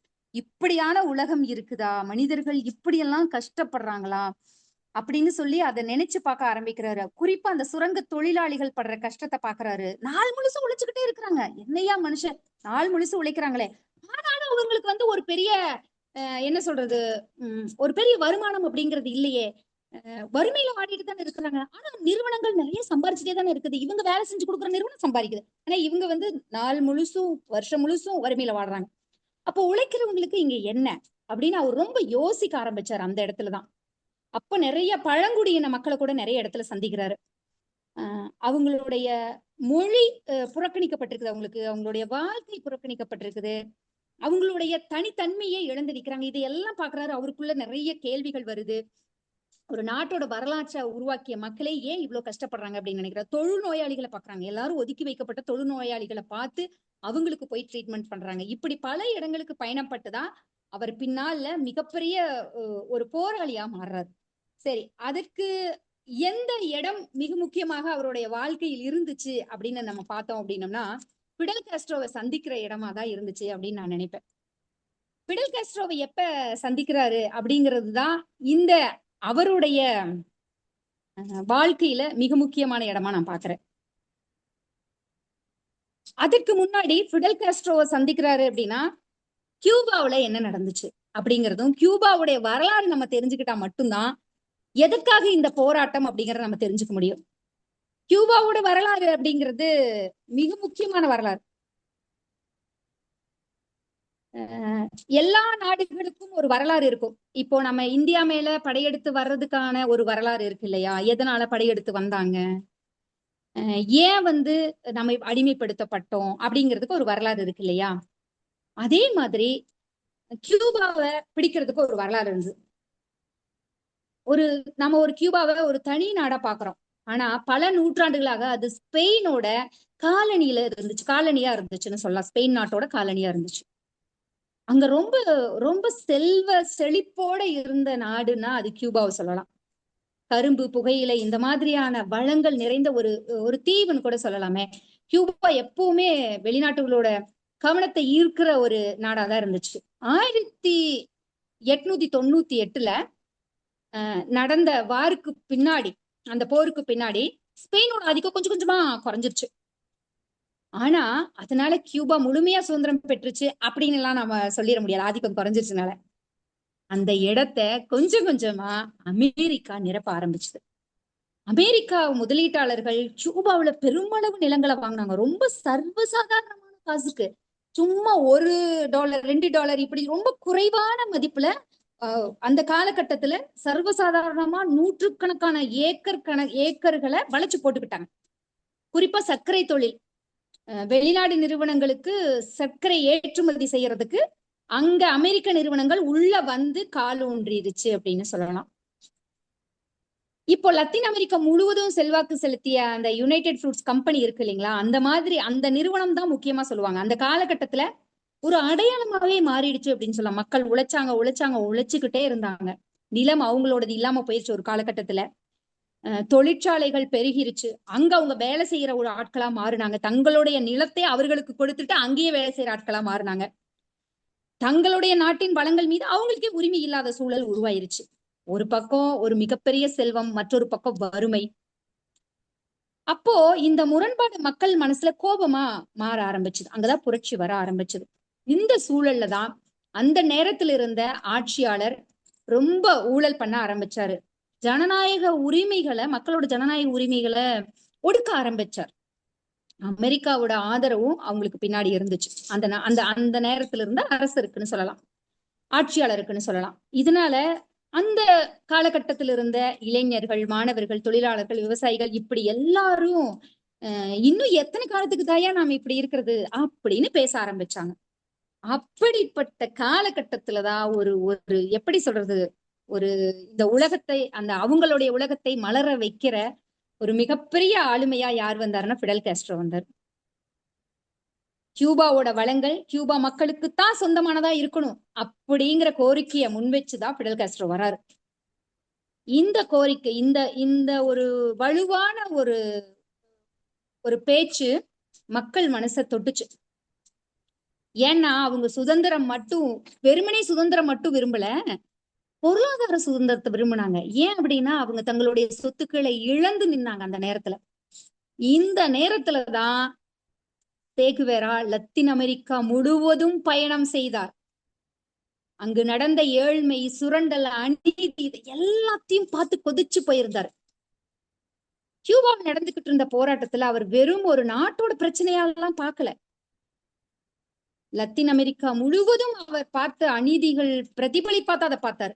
ஒன்லி கியூபால மட்டும் இல்லப்பா, நான் பார்த்த இந்த லத்தீன் அமெரிக்கா முழுவதும் இப்படிதான் இருக்கு, கியூபால இன்னும் அதிகமா இருக்கு அப்படின்னு சொல்லி தன்னோட மனசுல அப்படிதான் நினைச்சாரு. இல்ல எல்லா பக்கமும் இருக்கு, நான் சுத்தி வந்த எல்லா நாடுகள்லயும் இருக்கு. அப்ப இதுக்கான தீர்வு என்ன அப்படின்னு பார்க்கும்போதுதான் ஃபிடல் காஸ்ட்ரோவை சந்திக்கும் சூழல் வருது. இது கியூபாவுக்கான போராட்டம் மட்டுமல்ல, சமூக நீதிக்கான போராட்டம் அப்படின்னு அவர் நினைச்சாரு. கியூபா புரட்சியை நம்ம புரிஞ்சுக்கணும் அப்படின்னா, நான் என்ன நினைக்கிறேன் அப்படின்னா, அது வெறும் துப்பாக்கி போராட்டமா பார்க்க கூடாது. ஒரு நாட்டோட வளங்கள் யாருடையது, ஒரு நாட்டுடைய எதிர்காலத்தை யார் தீர்மானிக்கணும், யார் வெளிநாட்டிலிருந்து வந்தவங்களா இல்ல அதே நாட்டில் இருக்கிற மக்களா அப்படிங்கிற கேள்வியிலிருந்து உருவான ஒரு போராட்டமா தான் பார்க்கணும்னு நான் நினைக்கிறேன். அந்த கேள்விதான் ஃபிடல் காஸ்ட்ரோவுக்கு எழுந்த அந்த கேள்விதான் சேகுவேராவை ரொம்ப கவர்ந்துச்சு. நம்ம சிந்தனையும் அவருடைய சிந்தனையும் ஒரே மாதிரி இருக்கே. தன் முக்கியமான நாளாக சேகுவேரா சொல்றது முதலில் ஃபிடல் காஸ்ட்ரோவை சந்தித்த நாள் அப்படின்னு சொல்லுவாரு. அப்போ இந்த கேள்விகள் தான், யார் தீர்மானிக்கிறது, வெளிநாட்டு மக்களா வெளிநாட்டுல இருந்து வந்தவங்களா, இந்த மாதிரியான கேள்விகள் தான் ஒரு மருத்துவரை புரட்சியாளராக மாற்ற மிக முக்கியமான காரணமாக இருந்தது அப்படின்னு நான் நினைக்கிறேன். நான் வாசிச்ச வரைக்கும், அவரை பற்றி வாசிச்ச வரைக்கும் நான் அப்படின்னு நினைக்கிறேன். அப்போ இப்படியான சூழல்ல தான் 2 பேர்த்தோட சந்திப்பு, இவங்க 2 பேரும் சந்திக்கிற ஒரு இடம், 2 ஆறுகள் சங்கமிக்கிற மாதிரியான ஒரு மனநிலையில தான் சேகுவேரா இருந்தார் ஃபிடல் காஸ்ட்ரோவை பார்க்கும்போது. அவங்க ஒரு நாள் சந்திச்ச அன்னைக்கு ராத்திரி பேச ஆரம்பிக்கிறாங்க. உண்மையால அந்த காட்சியை படிக்கும்போது, அதை படிக்கும்போது காட்சியா கண் முன்னாடி வருது. நிறைய நேரங்கள்ல நம்ம இலக்கியம், நிறைய புத்தகங்கள் வாசிப்போம், யார்கிட்டயாவது பகிர்ந்துக்கணும்னு நினைப்போம், நம்மளுடைய உணர்வுகளை பகிர்ந்துக்கணும்னு நினைப்போம். ஐயோ இந்த புத்தகத்துல இப்படி இருந்துச்சு அப்படி இருந்துச்சுன்னு. அப்போ இந்த மக்களுடைய சூழலை புரிந்தவர் யார்கிட்டயாவது இந்த விஷயங்களை பகிர்ந்துக்கணும்னு நினைச்சிட்டு இருந்த நேரத்துலதான் ஃபிடல் காஸ்ட்ரோவும் சேகுவேராவும் சந்திக்கிறாங்க. எப்படியான ஒரு சூழல் யோசிச்சு பார்த்தோம்னாவே எனக்கு எப்படி தோணுச்சு அப்படின்னா, ஒரு உலகத்திலேயே மிகப்பெரிய ஏழை யாரு அப்படின்னா, தன் வாசித்ததை, தன் மனதில் இருக்கும் சிந்தனைகளை, கருத்தியலை பகிர்ந்து கொள்வதற்கு ஆட்கள் இல்லை என்றால் அவன் தான் ஏழை அப்படின்னு நான் எப்பவுமே சொல்லுவேன். அந்த மாதிரி இவங்க 2 பேர் சந்திக்கும் போது என்ன பேசுறாங்க, அரசியல் பேசுறாங்க, ஏன் ஏழ்மை வந்ததுன்னு பேசுறாங்க, லத்தீன் அமெரிக்காவுடைய அந்த சூழ்ச்சியை பத்தி பேசுறாங்க, அங்க நடந்த விஷயங்களை பத்தி பேசுறாங்க, சமூக நீதியை பத்தி, அங்க புரட்சியை பத்தி பேசுறாங்க. இது எவ்வளவு நேரம், மணிக்கணக்குல நீடிச்சது. அப்பா, இது என்னால கற்பனை பண்ணி கூட பார்க்க முடியல. எப்படி இருந்திருக்கும் அந்த இடம், என்னென்னலாம் பேசி இருப்பாங்க. காலையில வரைக்கும் பேசுறாங்க. அப்பதான் முடிவெடுத்தாரு, நான் வெறுமனே ஒரு மருத்துவராக இருக்க போறது இல்ல, இந்த போராட்டத்துல பங்கேற்க போறேன் அப்படிங்கறத அவர் புரிஞ்சுக்கிறாரு. அப்போ இது எதுக்காக அந்த முடிவெடுக்கிறாரு அப்படின்னா, பணத்திற்காக இல்ல. ஏன்னா ஒரு போராளிக்கு பணம் கிடைக்காது, யோசிச்சு பாருங்க. அப்போ அந்த போராட்டத்துல பங்கெடுக்கிறது மூலமா ஏதாவது பதவி கிடைக்குமா? கிடையாது. ஏதாவது வசதி இருக்குமா? ஏதாவது ஒரு பெரிய பாராட்டு, ஒரு விருது கொடுப்பாங்களா? அப்படின்னு இல்ல. இது எதையும் அவர் எதிர்பார்க்கல. அவருடைய பாதை வேறாக இருந்தது. அவர் உலகத்தை பார்த்துட்டார், உலகத்துல என்ன நடக்குதுன்னு பார்த்துட்டாரு. அப்போ அந்த பாதையை அவர் தேர்ந்தெடுக்க அந்த காரணமாக இருந்தது பயணம்தான் அப்படிங்கிறத நான் அந்த இடத்துல படிக்கும்போது உணர்ந்துகிட்டேன். அதுக்கப்புறம் ஒரு கொரில்லா போராளியாக மாறுறாரு. அங்க உலகமே அப்படியே மாறத் தொடங்குது. இவர் அந்த கொரில்லா போராளியாக மாற தொடங்கி அந்த போர் புரியற நேரத்துல எல்லாம் உண்மையாகவே இந்த வாழ்க்கை வரலாற்றை படிக்கும் போதும், அந்த படங்களை பார்க்கும் போதும் அவர் பட்ட கஷ்டங்கள், ஏன்னா அவர் ஆஸ்துமா நோயாளி. அவங்க போற இடமெல்லாம் பனி நிறைஞ்ச பகுதி. திடீர்னு ஆஸ்துமா நோய் அதிகமாகி விழுந்துருவாராம். இங்க போர் நடந்துகிட்டு இருக்குது, கொரில்லா போர், மறைஞ்சு நின்று தாக்கிட்டு இருக்கிறாங்க. அப்போ இவர் விழுந்து கிடக்குறாரு. சில நேரத்துல விட்டுட்டு போயிருவாங்களாம், அவரே எழுந்திரிச்சு வருவாராம். சில நேரத்துல செத்து போயிட்டாங்கன்னு நினைச்சு கூட விட்டுட்டு போயிருக்காங்களாம். சோ இப்படி எல்லாம் எனக்கு இதெல்லாம் படிக்கும்போது தன்னுடைய புகழுக்காக, தன்னுடைய பேருக்காக இந்த உலகத்தில் எத்தனை பேர் ஓடிக்கிட்டு இருக்காங்க. ஆனா இந்த மனுஷன் எதுக்காக இவ்வளவு பெரிய நோயை வச்சுட்டு செத்து கூட போயிருவான் அப்படிங்கிற நிலையில கூட எப்படி ஓடுனாரு, எதுக்காக இவர் ஓடினாரு, எந்த இடம் இவர் ஓட வச்சது, அவ்வளவு ஒரு கருணை மிகுந்தவரா நீ அப்படின்னு சொல்லி என் மனசுக்குள்ள உண்மையாகவே எந்த வாழ்க்கை வரலாறும், நான் படித்த நிறைய வாழ்க்கை வரலாறு புத்தகங்கள் படிச்சிருக்கேன், உழுக்கினதே கிடையாது இந்த அளவுக்கு. எதுக்குயா நீ ஓடுன? எத்தனை பேருக்கும் புகழுக்கும் ஓடிட்டு இருக்கிற மனிதர்களுக்கு மத்தியில எதுக்கு நீ ஓடுன? பின்னாடி இப்படி ஒரு பேர் வரும்னு அவருக்கு தெரியுமா? இப்படி ஒரு புகழ் வரும்னு தெரியுமா? தெரியவே தெரியாது. அப்படியான ஒரு ஓட்டமாக இருந்ததே அப்படின்னு சொல்லி நான் இன்றைக்கும் வியந்து பார்க்கும் மனிதர்ல முதன்மையா இருக்கிறது சேகுவேரா தான். அப்போ மக்கள் போராடினாங்க, இவர் போராடினாரு, விடுதலை கிடைச்சிருச்சு அப்படின்னு சொல்லாமே. அப்ப அதுக்கு முன்னாடி இவங்க முதல் நடந்த ஒரு போருக்காக கிராண்ட்மான்னு நினைக்கிறேன், அந்த ஞாபகம் சரியா இருந்தா அதோட அந்த படகோட பேர் கிராண்ட்மா.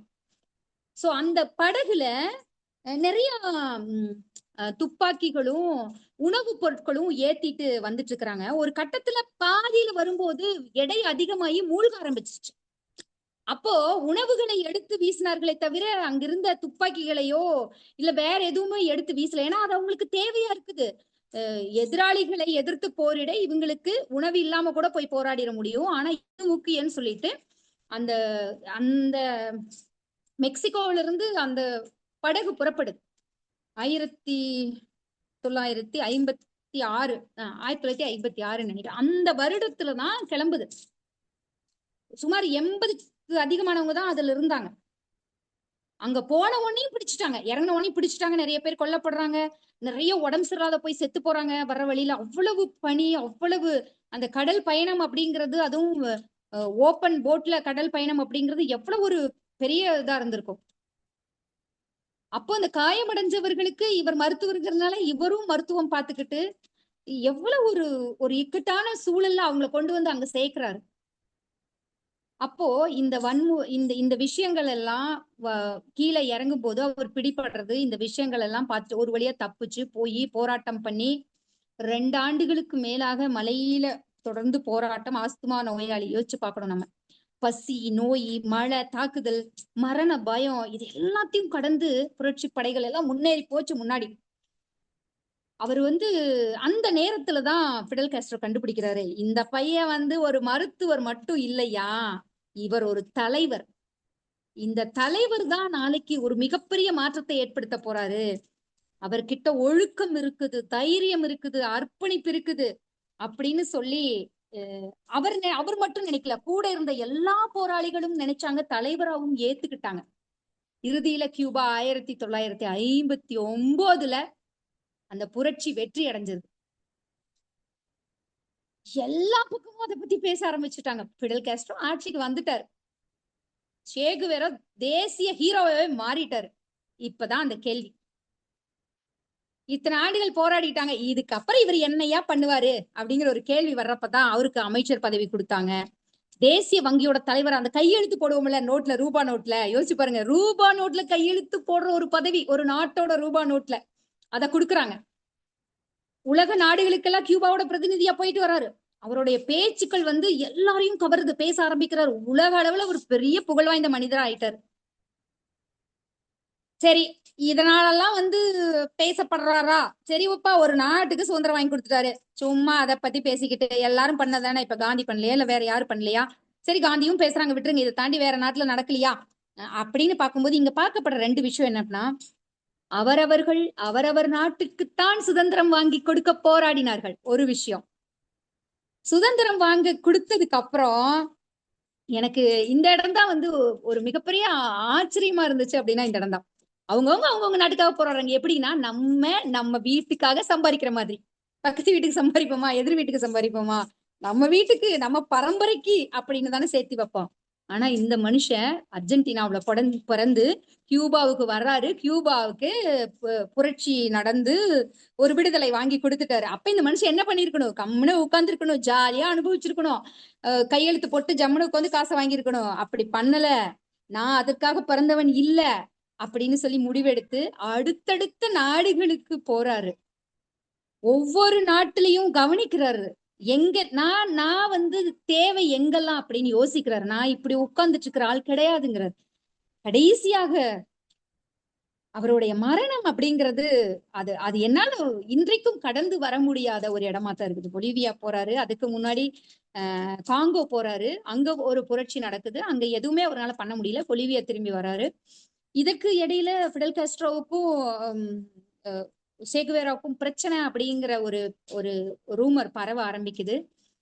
இவருடைய அனுமதியோட தான் இவர் வேற நாட்டுக்கு கிளம்பி போறாரு. என்னால இப்படி உட்கார்ந்துருக்க முடியாது, தயவு செஞ்சு என்னை விட்டுருங்க, என்னால இப்படி கால் மேல கால் போட்டுட்டு எல்லாம் உட்காந்து ஒரு வேலையெல்லாம் செய்ய முடியாது ஒரு இடத்துல, என்ன விட்டுருங்கன்னு சொல்லிட்டு தான் கிளம்பி போறாரு எழுதி கொடுத்துட்டு. ஆனா இவங்களுக்குள்ள ஒரு பிரச்சனைன்னு ஒரு ரூமர் கிளம்புது.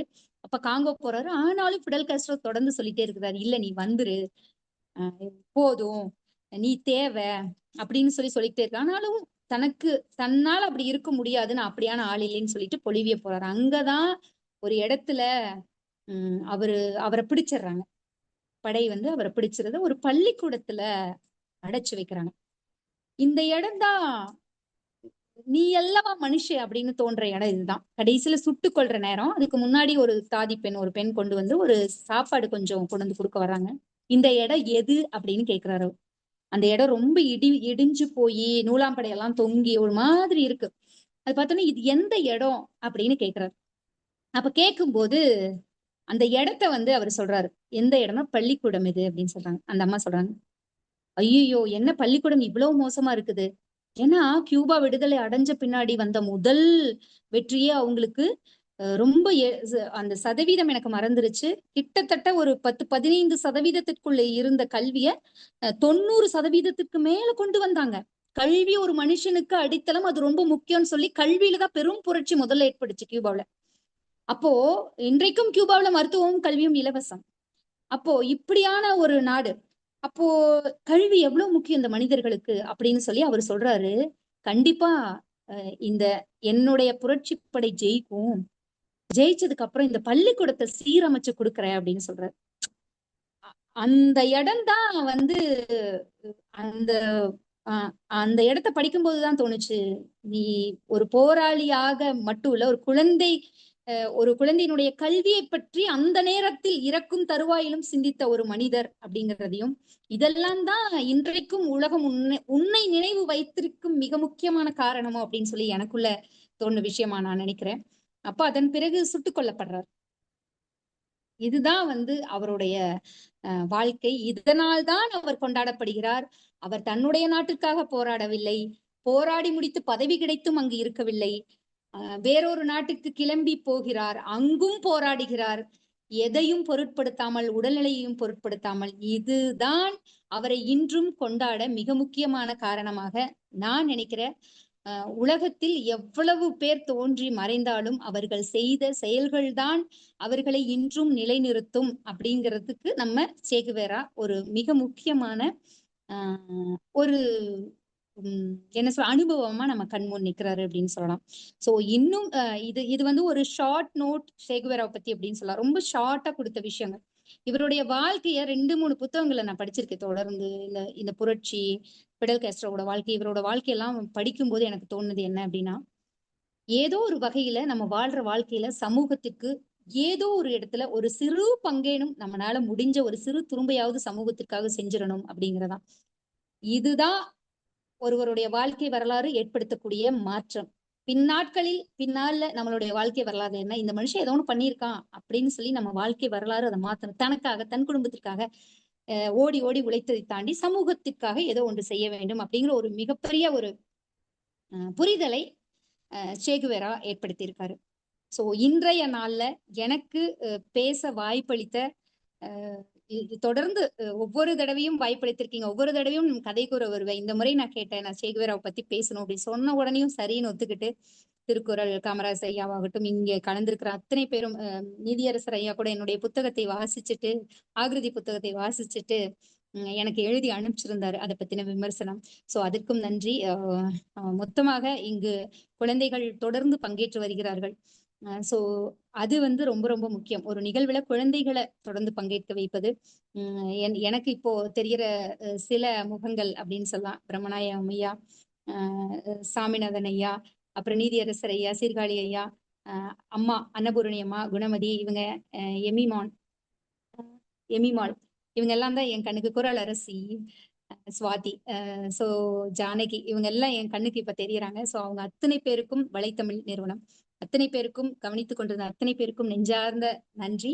திரும்பவும் அடுத்த ஒரு நிகழ்வில் சந்திக்கிறேன். நன்றி, வணக்கம்.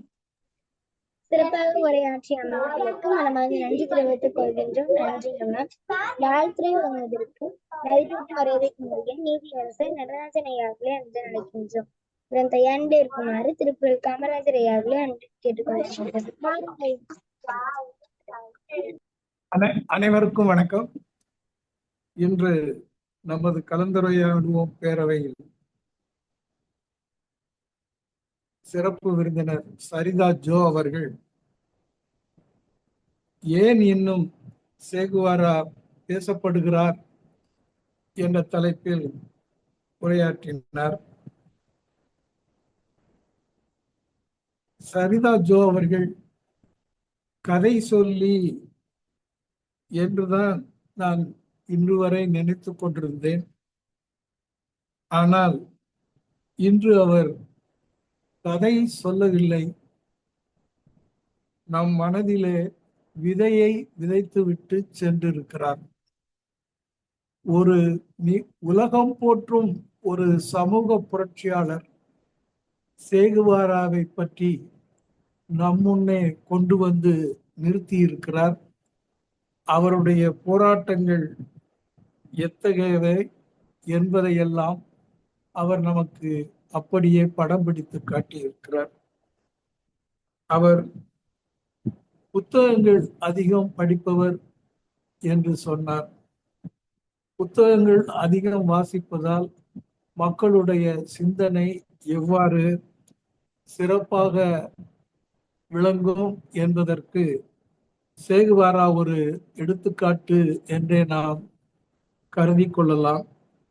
அவர் ஃபிடல் காஸ்ட்ரோ அவர்களோடு இணைந்து அந்த கியூபா நாட்டிலே புரட்சிகளை ஏற்படுத்தி வெற்றி கண்டார் என்கிற செய்திகள் எல்லாம் சொன்னார்கள். என்னுடைய இன்றைய ஒரு மனநிலையை உங்களுக்கு சொல்லியாக வேண்டும். இன்று எனக்கு மதியத்திலிருந்தே ஒரு மனதில் சோகமும் மன இறுக்கமும் வேதனையும் மதியத்திலிருந்து இருந்து கொண்டே இருந்தது. காரணம், இன்று மதியம் சில வழக்கறிஞர்களோடு பேசிக்கொண்டிருந்த போது அதிலே 2 வழக்கறிஞர்கள் விஜய்க்கு ஓட்டு போட்டோம் என்று சொன்னவுடன் எனக்கு மிகவும் அதிர்ச்சியாக இருந்தது. சட்டம் படித்த நீங்களா விஜய்க்கு ஓட்டு போட்டீர்கள்? எதை நினைத்து போட்டீர்கள்? எதற்காக போட்டீர்கள் என்று பல கேள்வி கணங்களை நான் தொடுத்த போது என்னுடைய ஒரு கேள்விக்கு கூட அவரால் பதில் சொல்ல முடியும். விஜய் எங்களுக்கு பிடிக்கும், ஓட்டு போட்டோம், அவ்வளவுதான் என்று சொல்லும் பொழுது அவர்களுடைய அரசியல் விழிப்புணர்வு, சமுதாய அக்கறை எந்த அளவுக்கு கேவலமான நிலையில் இருக்கிறது என்பதை புரிந்து கொண்டு, இன்றைய இளைஞர்கள் இப்படி இருக்கிறார்களே, அதிலும் ஒரு சட்டம் படித்த வழக்கறிஞர்களே இப்படி இருக்கிறார்களே என்று இன்று முழுவதும் எனக்கு மன வேதனையாகவே இருந்து கொண்டு வந்தேன். அந்த வேதனையை வெகுவாக குறைத்திருக்கிறார் நமது சரிதா ஜோ அவர்கள். சரிதா ஜோவின் உரையை கேட்ட பின்பு நமக்கு சேகுவாராவை போன்ற உணர்வு வர வேண்டும். அதுதான் எதிர்பார்ப்பு. நான் சொல்வது மிக மிக குறைந்த அளவு விஜயை போன்ற தற்குறிகளுக்கு வாக்களிக்காமல் இருந்தாலே போதுமானது என்று இப்பொழுது எனக்கு நினைக்க தோன்றுகிறது. அந்த அளவுக்கு இந்த அரசியல் நிலவரம் கேவலப்பட்டு இருக்கிறது. ஆனால் சரிதா ஜோ அவர்களை பொறுத்தமட்டில்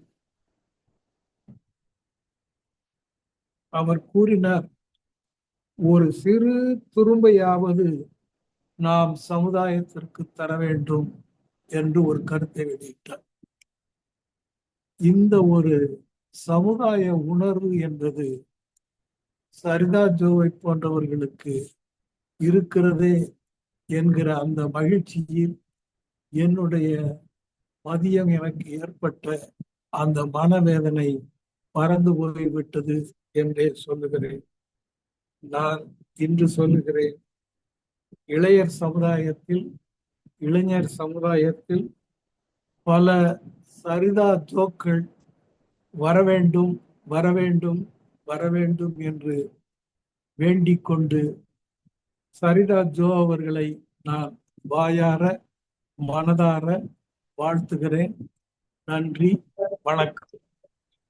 நன்றி ஐயா. அடுத்ததாக வாழ்த்துறை வழங்குவதற்கு திருப்பிரிவு காமராஜர் ஐயா அவர்களை அனுப்ப நினைக்கின்றோம். சிறந்த யாரிலே இருக்குமாறு டெல்லி பிரம்மநாயகம் ஐயா அவர்களை கேட்டுக்கொள்கின்றோம். வாருங்களே. பேசுறாங்க பாரு, பின்னாடி மீட் போடுறா. யார் பேசுறாங்க பாரு.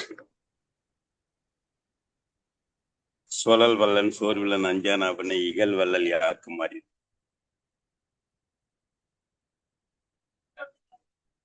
இன்றைய சொற்பொழிவானது அது கதை அல்ல, வாழ்க்கை. நான் இந்த தடவை சேக்குவாரா பத்தி பேசட்டுமா அப்படின்னு கேட்கும்போது, ஐயோ எவ்வளவு பெரிய ஆளு, எவ்வளவு பெரிய மனிதர், அவரை பத்தி பேசாம இருக்கலாமா, பேசுங்க அப்படின்னு சொல்லும்போது சரிதா ஜோ சொன்ன வார்த்தையை அப்படியே இந்த அரங்கத்தில் நான் சொல்ல ஆசைப்படுகிறேன். சரிதா ஜோ அவர்கள் நான் அவரை காதலிக்கிறேன்னு சொன்னாங்க. ஆஹா, ஒரே சிரிப்பு எனக்கு. ஏன் என்று கேட்டால், அவருடைய வரலாற்றை நான் படித்துவிட்டு அப்படி ஒரு மெய்சிலிர்த்து போனேன். அப்படின்னு சொல்லும் போதே நான் நல்ல நல்ல விருந்து இருக்கிறது, இன்னைக்கு சரியான விருந்து அப்படின்னு நினைச்சுக்கிட்டு ஒரு தேதியை வாங்கிட்டேன். இவங்க ஒரு 10 நாளைக்கு 15 நாளைக்கு முன்னாடி தான் தேதியை கொடுப்பாங்க. ஏன்னா அவ்வளவு தேதி பிடிக்கிறது ரொம்ப கஷ்டம். அதுக்கப்புறம் ஈரோட்டுக்காரர் ஒருத்தர் நான் லவ் பண்றேன் அப்படின்னாரு. யாருன்னு சொல்லுங்கன்னு சொல்லும்போது நான் யாரையோ சொல்றேன், எனக்கு தெரியல. ஸ்டாலின் பாரதியை சொல்றேன், அப்புறம் நம்மளுடைய இவரை சொல்றேன், அவரை சொல்றேன், எல்லாத்தையும் சொல்றேன். ஐயா இது கூடமா தெரியல அப்படின்னு போது அப்ப சொன்னேன். அவங்களும் சொல்லிட்டாங்க, ஈரோட்டு பெரியார் தான் அப்படின்னு.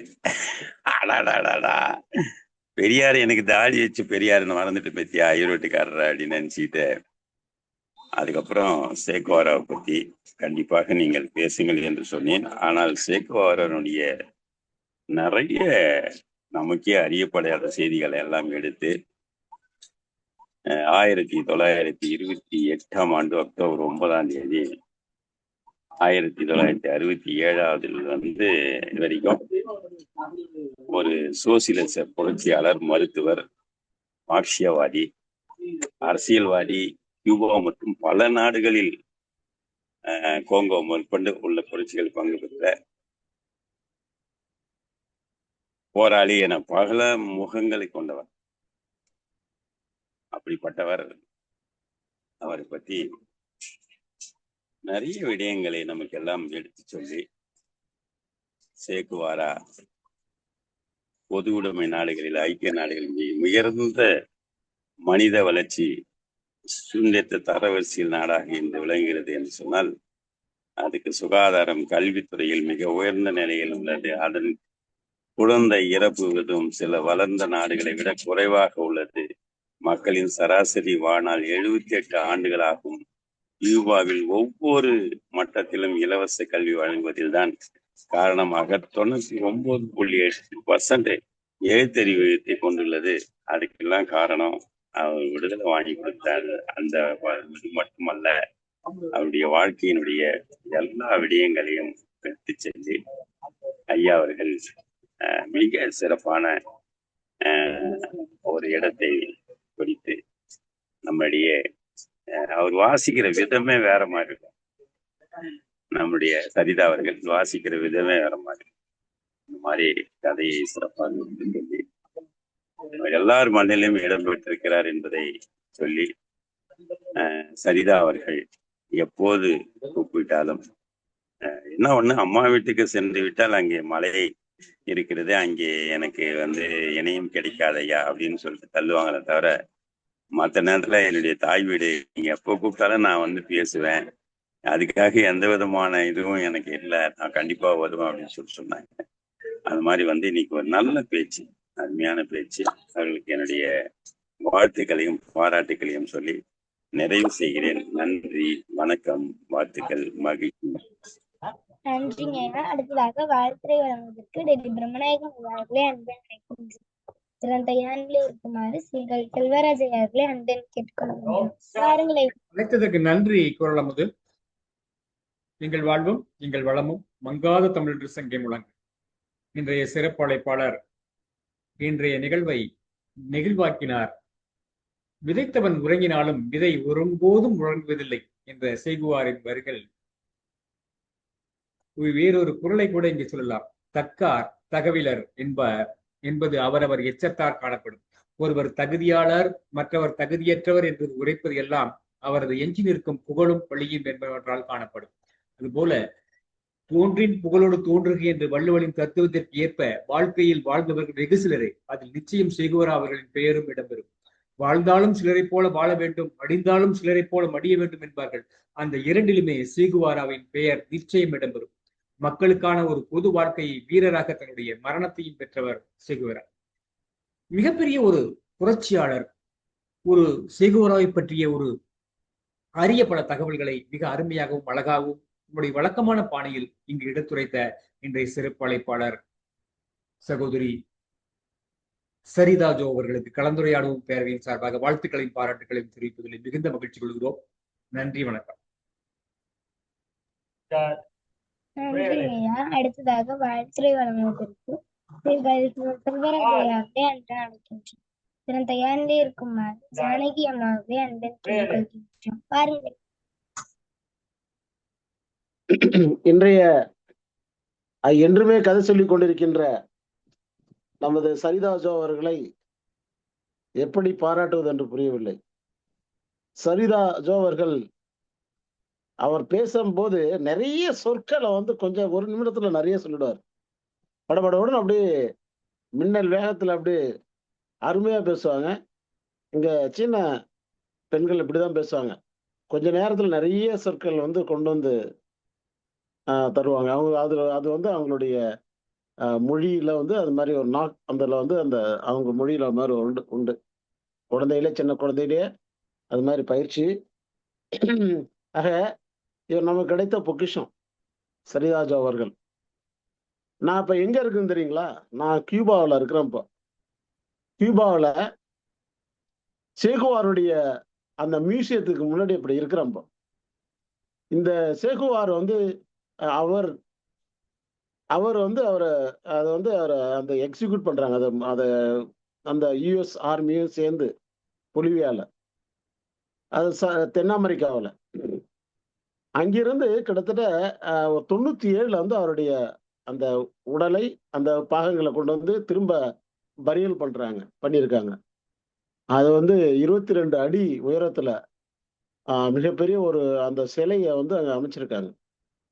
சரிங்களா? இந்த எதுக்கு நான் இப்ப சொல்றேன்னா, அந்த நாடு அந்த நாட்டுக்காக எப்படி போராடி இருக்காரு, பல நாடுகளுக்கு எப்படி அவர் சென்று ஒரு ரிபல்ஸ் அந்த மாதிரி ஒரு புரட்சிகரமான ஒரு எப்படி அந்த சமூக நீதியை நிலைநாட்டணுங்கிறது ஆண்டி அவர் எடுத்துக்கொண்ட முயற்சி. 39 வயசு அவர் இறக்கும் பொழுது, அவர் கொல்லப்பட்ட போது 39 வயசு. அந்த இளமை காலத்துல எப்படி அவர் தன்னுடைய உடல் நோயையும் தாங்கிக் கொண்டு அதுல பல பேருக்கு உதவி செய்யணும், நாட்டு மக்களுக்கு உதவி செய்து அதை வேற நாட்டுக்கு உதவி செஞ்சிருக்காரு அவர். கியூபாலாம் தேன்கிண்ணம் சொல்லுவாங்கல்ல, கரும்பு தேன்கிண்ணம். அந்த இப்பவும் கியூபாவுக்கு நிறைய பிரச்சனைகள். சரிங்களா? வளர்ந்த நாடுகள் எப்பொழுதும் வளரக்கூடிய நாடுகளை அடிமைப்படுத்துவது எப்பொழுதுமே இருந்து கொண்டிருக்கிறது. இப்போ இந்த இந்த இந்த சரிதாஸ் அவர்கள் இந்த ஒரு தலைவரை பற்றி பல்வேறு தான் அவங்க கோடிட்டு காமிச்சாங்க. பல்வேறு தலைவர்கள் பலது.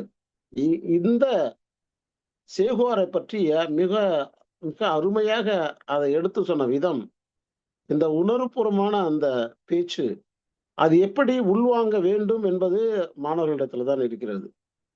ஆக ஒரு புரட்சி என்பது எப்படி வந்தது?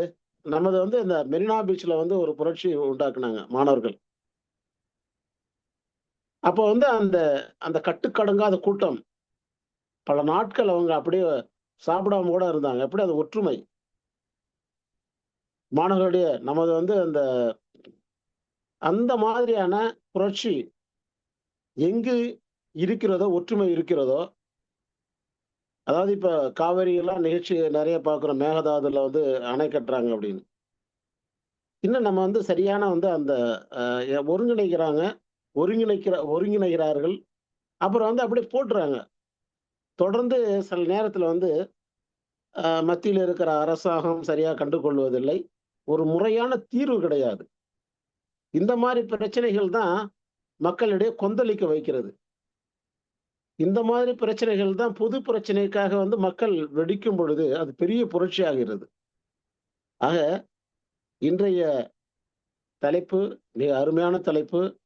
இது உள்ள படித்து அதை உள்ள புரிஞ்சு அதை எடுத்தது கொண்டு அப்படியே அழகா கொடுத்திருக்கார் சரிதாஜ் அவர்கள். வாழ்த்துக்கள்.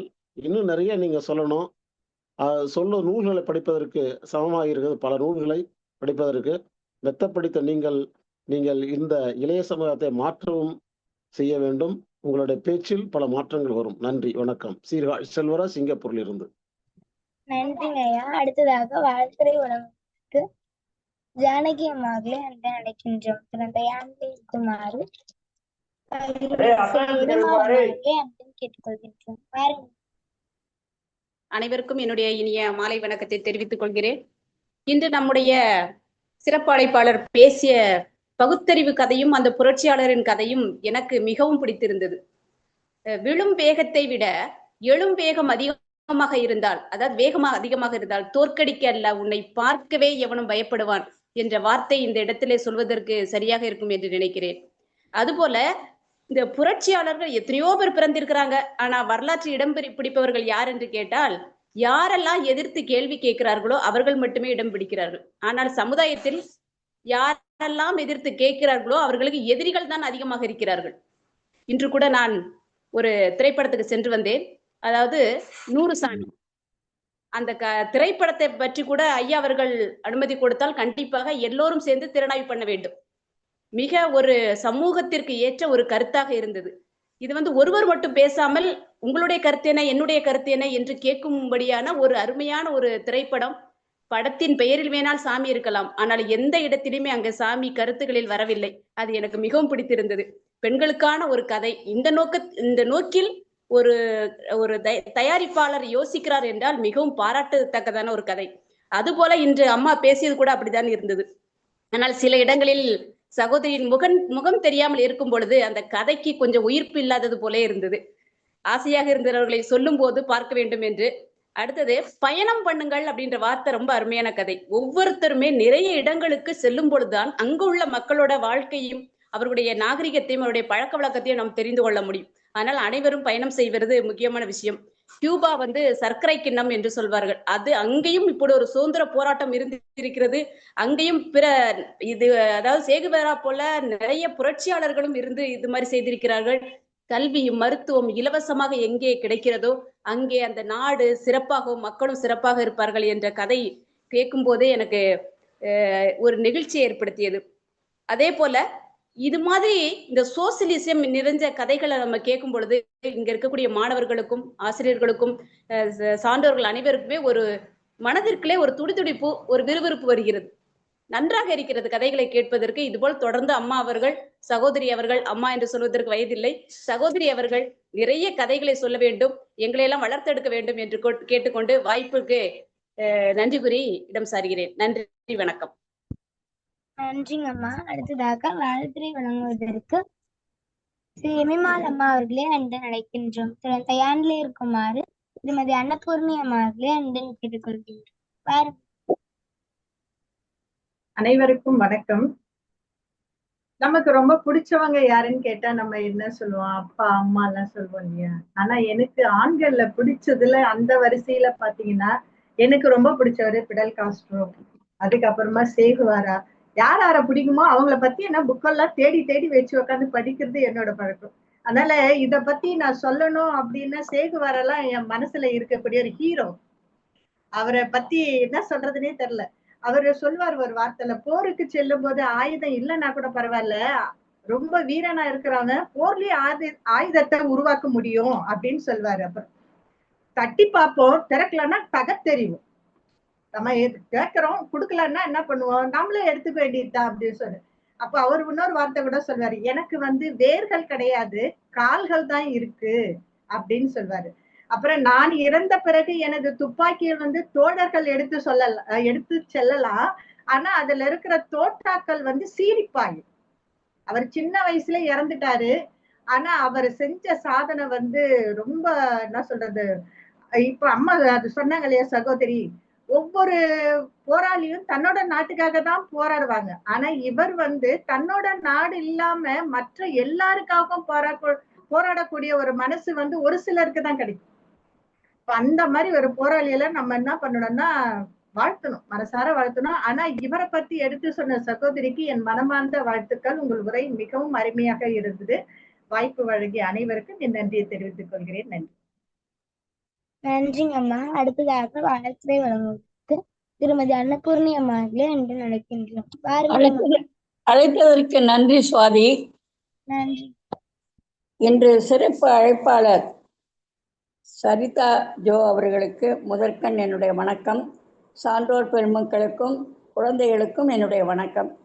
சேகுவாரா ஏன் இன்னும் பேசப்படுகிறார் என்ற தலைப்பில் அவர் ரொம்ப அருமையாக ஆரம்பித்தார். சேகுவாரை பற்றி முதல்ல இது கொடுத்தாரு, இன்ட்ரடக்ஷன் கொடுத்தாங்க. அதில் உலகத்தில் எத்தனையோ மனிதர்கள் இருக்காங்க, வந்திருக்காங்க. ஆனால் சேகுவாரா அவருடைய காலத்தில் அவர் சமத்துவம், அடக்குமுறை இதெல்லாம் இருந்தது. அதனால் அவர் அதுக்காக போராடுறதுக்கு ஆரம்பித்தார். அதாவது உலகத்தை புரட்டி போட்ட மனிதர்களில் இவரும் ஒருத்தர் அப்படிங்கிறத ஆரம்பித்தாங்க. ரொம்ப அருமையாக வாழ்க்கையை முக்கியமான போராட்டத்திற்காகத்தான் தன் வாழ்க்கையை அர்ப்பணிச்சிருக்காருங்கிறது அவங்க சொன்னது ரொம்ப அருமையாக இருந்தது. அப்புறம் போராளி, புரட்சிக்காரர் என்றால் இவர் தான்ங்கிறது நிச்சயமாக நம்ம சொல்லலாம். ஏன்னா தனக்காக இல்லாமல் மற்றவர்களுக்காக போராடுறாங்க இல்லையா, அவங்க தான் சிறந்த மனிதர்கள், உயர்ந்தவர்கள்னு சொல்லலாம். அதாவது அவருக்கு பிறக்கும்போதே ஆஸ்மா நோயாளியாக இருந்தார். அப்பப்போ ஆஸ்மா வந்தால் உடனே அவங்க வீட்டில் எல்லாரும் கொண்டு போய் ஆஸ்பத்திரியில் கொண்டு போய் காமிச்சு எல்லாம் பண்ணுவாங்கன்னு சொன்னாங்க. அதையும் சட்டம் செய்யாமல் அவர் உலகத்திற்கே போராடியர் அப்படிங்கிறத அழகாக எடுத்து சொன்னாங்க. எத்தனை குழந்தைங்க இருந்தாலும் ஒரு நோய்வாய்ப்பட்ட குழந்தை இருந்துன்னா அந்த பெற்ற தாய்க்கு மனசு ரொம்ப வேதனைப்படும். அவள் அது மேலே தான், அந்த குழந்தை மேலே தான் அவளுக்கு நிறைய பாசம் ஏற்படும் அப்படிங்கிறத அழகாக எடுத்து சொன்னாங்க. அப்புறம் நிறைய புத்தகங்கள் வாங்கி கொடுத்தாங்க. ஏன்னா உடம்பு சரியில்லாமல் இருக்காரு, அடிக்கடி போனால் அந்த மாதிரி அனுப்பியிருப்பேன்னு சொல்லிட்டு வீட்டில் நிறைய புஸ்தகங்கள் வாங்கி கொடுத்தாங்க. அதில் என்னெல்லாம் இருந்ததுன்னா அரசியலை பற்றி, பொருளாதாரம் இதெல்லாம் படிக்க ஆரம்பித்தார் அவர் நிறைய. அப்புறம் பெற்றோர்களை இவருக்கு ரொம்ப தூண்டுகோலாக இருந்தாங்கங்கிறது அழகாக சொன்னாங்க. போராளியாக மாற சூழல் தான் அவருக்கு காரணமாக இருந்தது. அப்புறம் அறிவும் சிந்தனையும் கூடிய இவரை எல்லாரும் போற்றினாங்க. அப்புறம் பயணத்தை பற்றி ஒரு புத்தகம் எழுதியிருக்காருன்னு சொன்னாங்க. அதை நேரில் பார்க்கும்போது, அதாவது இவர் பயணத்தின் போது அந்த நேரில் பார்க்கும்போது ஒரு குழந்தை பசியோடு எப்படி அதாவது இதுவாக இருக்கு அப்படிங்கிறதையும் மற்ற நிகழ்ச்சிகள் நடந்ததை பற்றியும் அவர் மனது மாறிவிட்டது. அதாவது குழந்தை தொழிலாளர்களை பார்த்தும் ரொம்ப வருத்தப்படுறாரு. சின்ன வயசுலேயே இப்படி உழைக்கிறாங்களே, இவங்களுக்கு கல்வி வேண்டாமா அப்படிங்கிற நினைப்பு அவருக்கு நிறைய வந்தது. அதே மாதிரி கியூபா பற்றி அந்த வரலாறு அவர் படிக்கிறாரு. அதை 1898 போருக்கு பின்னாடி இந்த அமெரிக்கா அந்த கியூபாவை கைப்பற்றியது அப்படின்னு சொன்னாங்க. அப்புறம் அந்த சொத்துக்களை இழந்த மக்களுக்கு மக்களை பார்த்து ரொம்ப வருத்தப்பட்டார். நாட்டின் எதிர்காலத்தை யார் நியமிக்கணும் அப்படிங்கிறத பற்றி பேசினாங்க. அதாவது 2 பேர் சந்திச்சாங்க, இவரும் இன்னொருத்தரும். அதாவது அரசியல், சமூக நீதி, புரட்சியை பற்றியெல்லாம் நிறைய பேசினாங்க. போராட்டத்தில் பங்கு கொள்ள முடிவெடுத்தார். இவர் போராளியாகவே மாறினார். அவர் திறந்த, அதாவது திறந்த வெளி கப்பல் இருக்கு இல்லையா, மேலே அந்த இதுவே இருக்காது. அந்த கப்பலில் அந்த போராட்டத்தை காப்பாற்றி அவங்களையெல்லாம் கொண்டு வந்து சொல்றாரு. உலக அளவில் புகழும் மனிதராக இவர் மாறிட்டாரு அப்படிங்கிறத அழகாக சொன்னாங்க. அப்புறம் கியூபாவிற்கு சுதந்திரம் வாங்கி கொடுத்தாரு அப்படிங்கிறத சொன்னாங்க. அது அப்புறம் கல்வி தான் முக்கியங்கிறத அந்த கல்வியை கொண்டு வந்தார். தன் நாட்டிற்காக போராடவில்லை, அவரின் செயல்தான், அதனால் அவருடைய செயல்தான் இன்றும் போற்றப்படுகிறது அப்படிங்கிறத அழகாக அவங்க உரையில் சொல்லும்போது ரொம்ப நெகிழ்ச்சியாக இருந்தது. இந்த மாதிரி மனிதர்கள் இருந்தால் நாட்டில் நல்ல ஒரு சுபிட்சம் வருங்கிறது. ஏதாவது எல்லாரும் ஏதாவது இதுவாக இருந்தால் கூட எதிர்த்து கேட்கணும். அந்த தன்னம்பிக்கை, அந்த போராட்ட குணம் வரணும் எல்லாருக்கும்.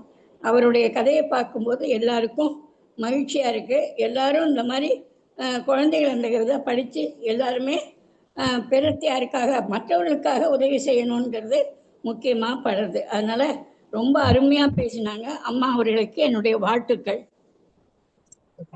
நன்றிங்க அம்மா. காணல் உரை வழங்கி சிறப்பிக்க இன்றைய சிறப்பழைப்பாளர் சரிதா ஜோம் அவர்களை அன்புடன் அழைக்கின்றோம். காணல் உரையில் தாங்கள் இந்த கலந்துரையாடும் பேரவையில் கலந்து கொண்டு உரையாற்றிய அனுபவத்தையும் ஏதேனும் கருத்துக்கள் பற்றி இருந்தால் அந்த கருத்துக்களையும், மேலும் இந்த பேரவை சிறப்பாக நடைபெறுவதற்கு கருத்துக்கள் இருந்தால் அந்த கருத்துக்களையும் பகிருமாறு இன்றைய சிறப்பழைப்பாளர் அவர்களை அன்புடன் அழைக்கின்றோம். வாருங்கள். அனைவருக்கும் மீண்டும் வணக்கம். கருத்துக்கள் விடுபட்டிருக்கா அப்படின்னு கேட்டா ஆமா, அது அப்படியே பண்டலா நிறைய இருக்கு விடுபட்ட கருத்துக்கள். ஒரே ஒரு நிமிஷம் சரிதாஜ் அவர்களுக்கு ஒரு வேண்டுகோள். என்ன, கல்வி அப்படின்னு சொல்றீங்க, அந்த உச்சரிப்பு மட்டும் இந்த இடத்துல கொஞ்சம் வேற மாதிரி இருக்குது. கல்வி, நம்ம கன்னரகெல்லாம் சொல்லுவோம் இல்லையா, அது மாதிரி இயல்பா பேசுறீங்க, நல்லா இருக்கு. நிறைய இடத்துல கல்வி கல்வி அப்படிங்கும் போது இந்த அவை பாத்தீங்கன்னா நமக்கு படிப்பதற்கு வாய்ப்பு கிடைக்கக்கூடிய இடம். படிப்பும் கிடைக்கும், வாய்ப்புகளும் கிடைக்கும், வாழ்த்துக்களும் கிடைக்கக்கூடிய இடம். அதனால சொன்ன, தவறாக நினைக்க வேண்டாம். அந்த கல்வி என்பதே ரொம்ப இயல்பா உச்சரிங்கன்னா ரொம்ப சூப்பரா இருந்தது. மற்றபடி வேற எதுவும் இல்லைம்மா. நன்றிம்மா. நன்றிங்கம்மா, நன்றி. ரொம்ப மகிழ்ச்சி. இதுதானே தேவை. இன்னும் அடுத்தடுத்த கட்டத்துக்கு நம்மளை நகர்த்தி கொள்றதுக்கு எந்த ஒரு விஷயத்த மாத்திக்கணும்னு சொல்றோமோ அதை நேரடியா சொல்றது எங்களை அடுத்தடுத்த கட்டத்துக்கு நாங்க உயர்த்திக்கிறதுக்கு அது ரொம்ப பயனுள்ளதா இருக்கும். கல்வி அப்படிங்கிறத இனிமேல் நான் சரியா உச்சரிக்க முயற்சி பண்றேன், என்னால முடிஞ்ச வரைக்கும். நன்றி நன்றி. ரொம்ப ஒரு அருமையான நிகழ்வை எனக்கு வழங்கிய நிறுவனத்திற்கு என்னுடைய மனமார்ந்த நன்றி. விடுபட்ட கருத்துக்கள்னா முதல்ல சொன்ன மாதிரிதான் நிறைய இருக்கு. அது இன்னொரு முறை கண்டிப்பாக ஃபிடல் காஸ்ட்ரோவை பத்தி பேசும்போது நிறைய பேசலாம். இன்னொரு முறை நான் ஃபிடல் காஸ்ட்ரோவோட வரேன், அப்ப நம்ம நிறைய பேசலாம். சோ கலந்து கொண்ட அத்துணை நல்லுள்ளங்களுக்கும் என்னுடைய மனமார்ந்த நன்றி. நன்றி. நன்றிங்கம்மா. இத்துடன் 2ஆம் பகுதி நிறைவடைந்து விட்டது. 3ஆம் பகுதி நிகழ்வை குணமதி அவர்களிடம் ஒப்படைக்கின்றேன். வாய்ப்புள்ளமைக்கு நன்றி, வணக்கம். அனைவருக்கு நன்றி. அனைவருக்கும் வணக்கம். இன்றைய நிகழ்வில் 2186 இன்றைய சிறப்பழைப்பாளர் சரிதா ஜோம் அவர்கள் கலந்திடவும் பேரவையில் சார்பாக நன்றிகள் தெரிவித்துக் கொள்கிறோம். அம்மார்கள் கலந்திடவும் பேரவையில் உயர்த்த பாடச்சான்றிதழ் புரண மூலமாக அனுப்பப்படும். நிகழ்ச்சியின் தலைமை ஒருங்கிணைப்பாளர் மரியாதைக்குரிய தமிழன் கண்ணம்மாள் அவர்களுக்கும், நிகழ்ச்சி முன்னாள் இந்நாள் ஒருங்கிணைப்பாளர்களுக்கும், நிகழ்ச்சியில் கலந்து கொண்டு சிறப்பித்து வாழ்த்து வழங்கிய அனைத்து சார்களுக்கும், குரலும் பொருளும் வழங்கிய சதசதிகளுக்கும், சிறப்பாளர் வழங்கியவர்களுக்கும், வரிசை வழங்கியவர்களுக்கும் வாழ்த்துக்களும் பாராட்டுகளும் நன்றிகளும். நிகழ்ச்சியினுடைய அழைப்புதல் பரசனவந்தரும் ஷாமலி அம்மா அவர்களுக்கும் நன்றிகள். மனவும் அறிவு மனிதன் கடையில் மனித மனிதனாக்கவும், தமிழை தமிழாக்கவும், தமிழை தமிழாகவே ஆகும் என்று வருகிறோடு மீண்டும் நாளை 5 மணிக்கு சந்திப்பு நம்பிக்கை வெளிப்படுத்துகிறோம். நன்றிகள். நன்றி. நாளைய நிகழ்வு கலந்துரையாடுவோம் பேரவை தமிழ்நாடு நடத்தும்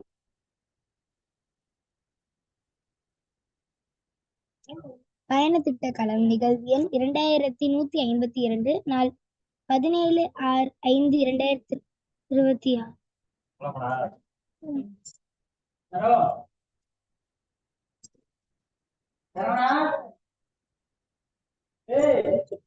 கலந்துரையாடுவோம் பேரவை தமிழ்நாடு நடத்தும் நாளைக்கு மார்க் ஆண்டனி சார் பேசுறாருமா.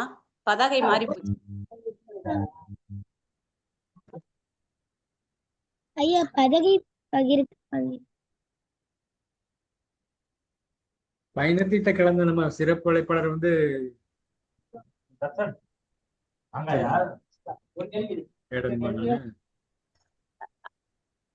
பகிர முடியலையேம்மா.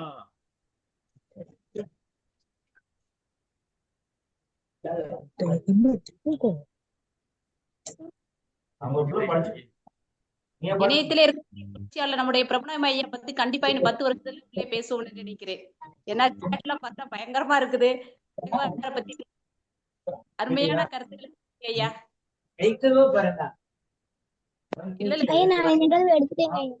அடுத்த புரட்சியாளர் பத்தி நாங்க கண்டிப்பா உங்களோட பேரே இங்க இடம்பெறும். கலந்துரையாடுவோம். பேரவை தமிழ்நாடு நிறுத்தும் நம்பிக்கை களம். நம்பிக்கை களம் நிகழ்வு எண் 2187, நாள் 21/6/2026, ஞாயிற்றுக்கிழமை, திருவள்ளுவர் ஆண்டு 2057. நாளை சிறப்பழைப்பாளர் குமரி ராஜன் ஐயா அவர்கள் நாளை உரையாற்றுவார். ஐயா அவர்கள் நாளை உரையாற்றி எடுத்துக்கொண்ட தலைப்பு மூச்சு. மீண்டும் நாளை மாலை 5 மணிக்கு இணைவோம். ஞானமும் அறிவும் மனிதனுக்கு அழகு. மனிதனை மனிதனாக்குவோம், தமிழை தமிழாக்குவோம், தமிழை தமிழாகவே ஆகும். அனைவருக்கும் நன்றி, வணக்கம். நன்றி நன்றி. சிறப்புமா, சிறப்பு. செய்குவராய் என்ற ஒரு ஒப்பற்ற மனிதரை பற்றி இன்று சிறப்புரையாற்றிய சிறப்பு அழைப்பாளருக்கு வாழ்த்துக்களும் பாராட்டுகளும் நன்றிகளும். முதல் பகுதியை ஒருங்கிணைத்த ஈசான் அவர்களுக்கும், 2ஆம் பகுதியை ஒருங்கிணைத்த குரலமது அவர்களுக்கும், 3ஆம் பகுதியை ஒருங்கிணைத்த முத்து குணமதி அவர்களுக்கும் வாழ்த்துக்களும் பாராட்டுகளும் நன்றிகளும். மீண்டும் நாளை மாலை 5 மணிக்கு சந்திப்போம். நம்பிக்கை வெளிப்படுத்தி அனைவரின் ஒப்புதலோடு இணையத்தை நிறைவு செய்கிறோம். நன்றி, வணக்கம்.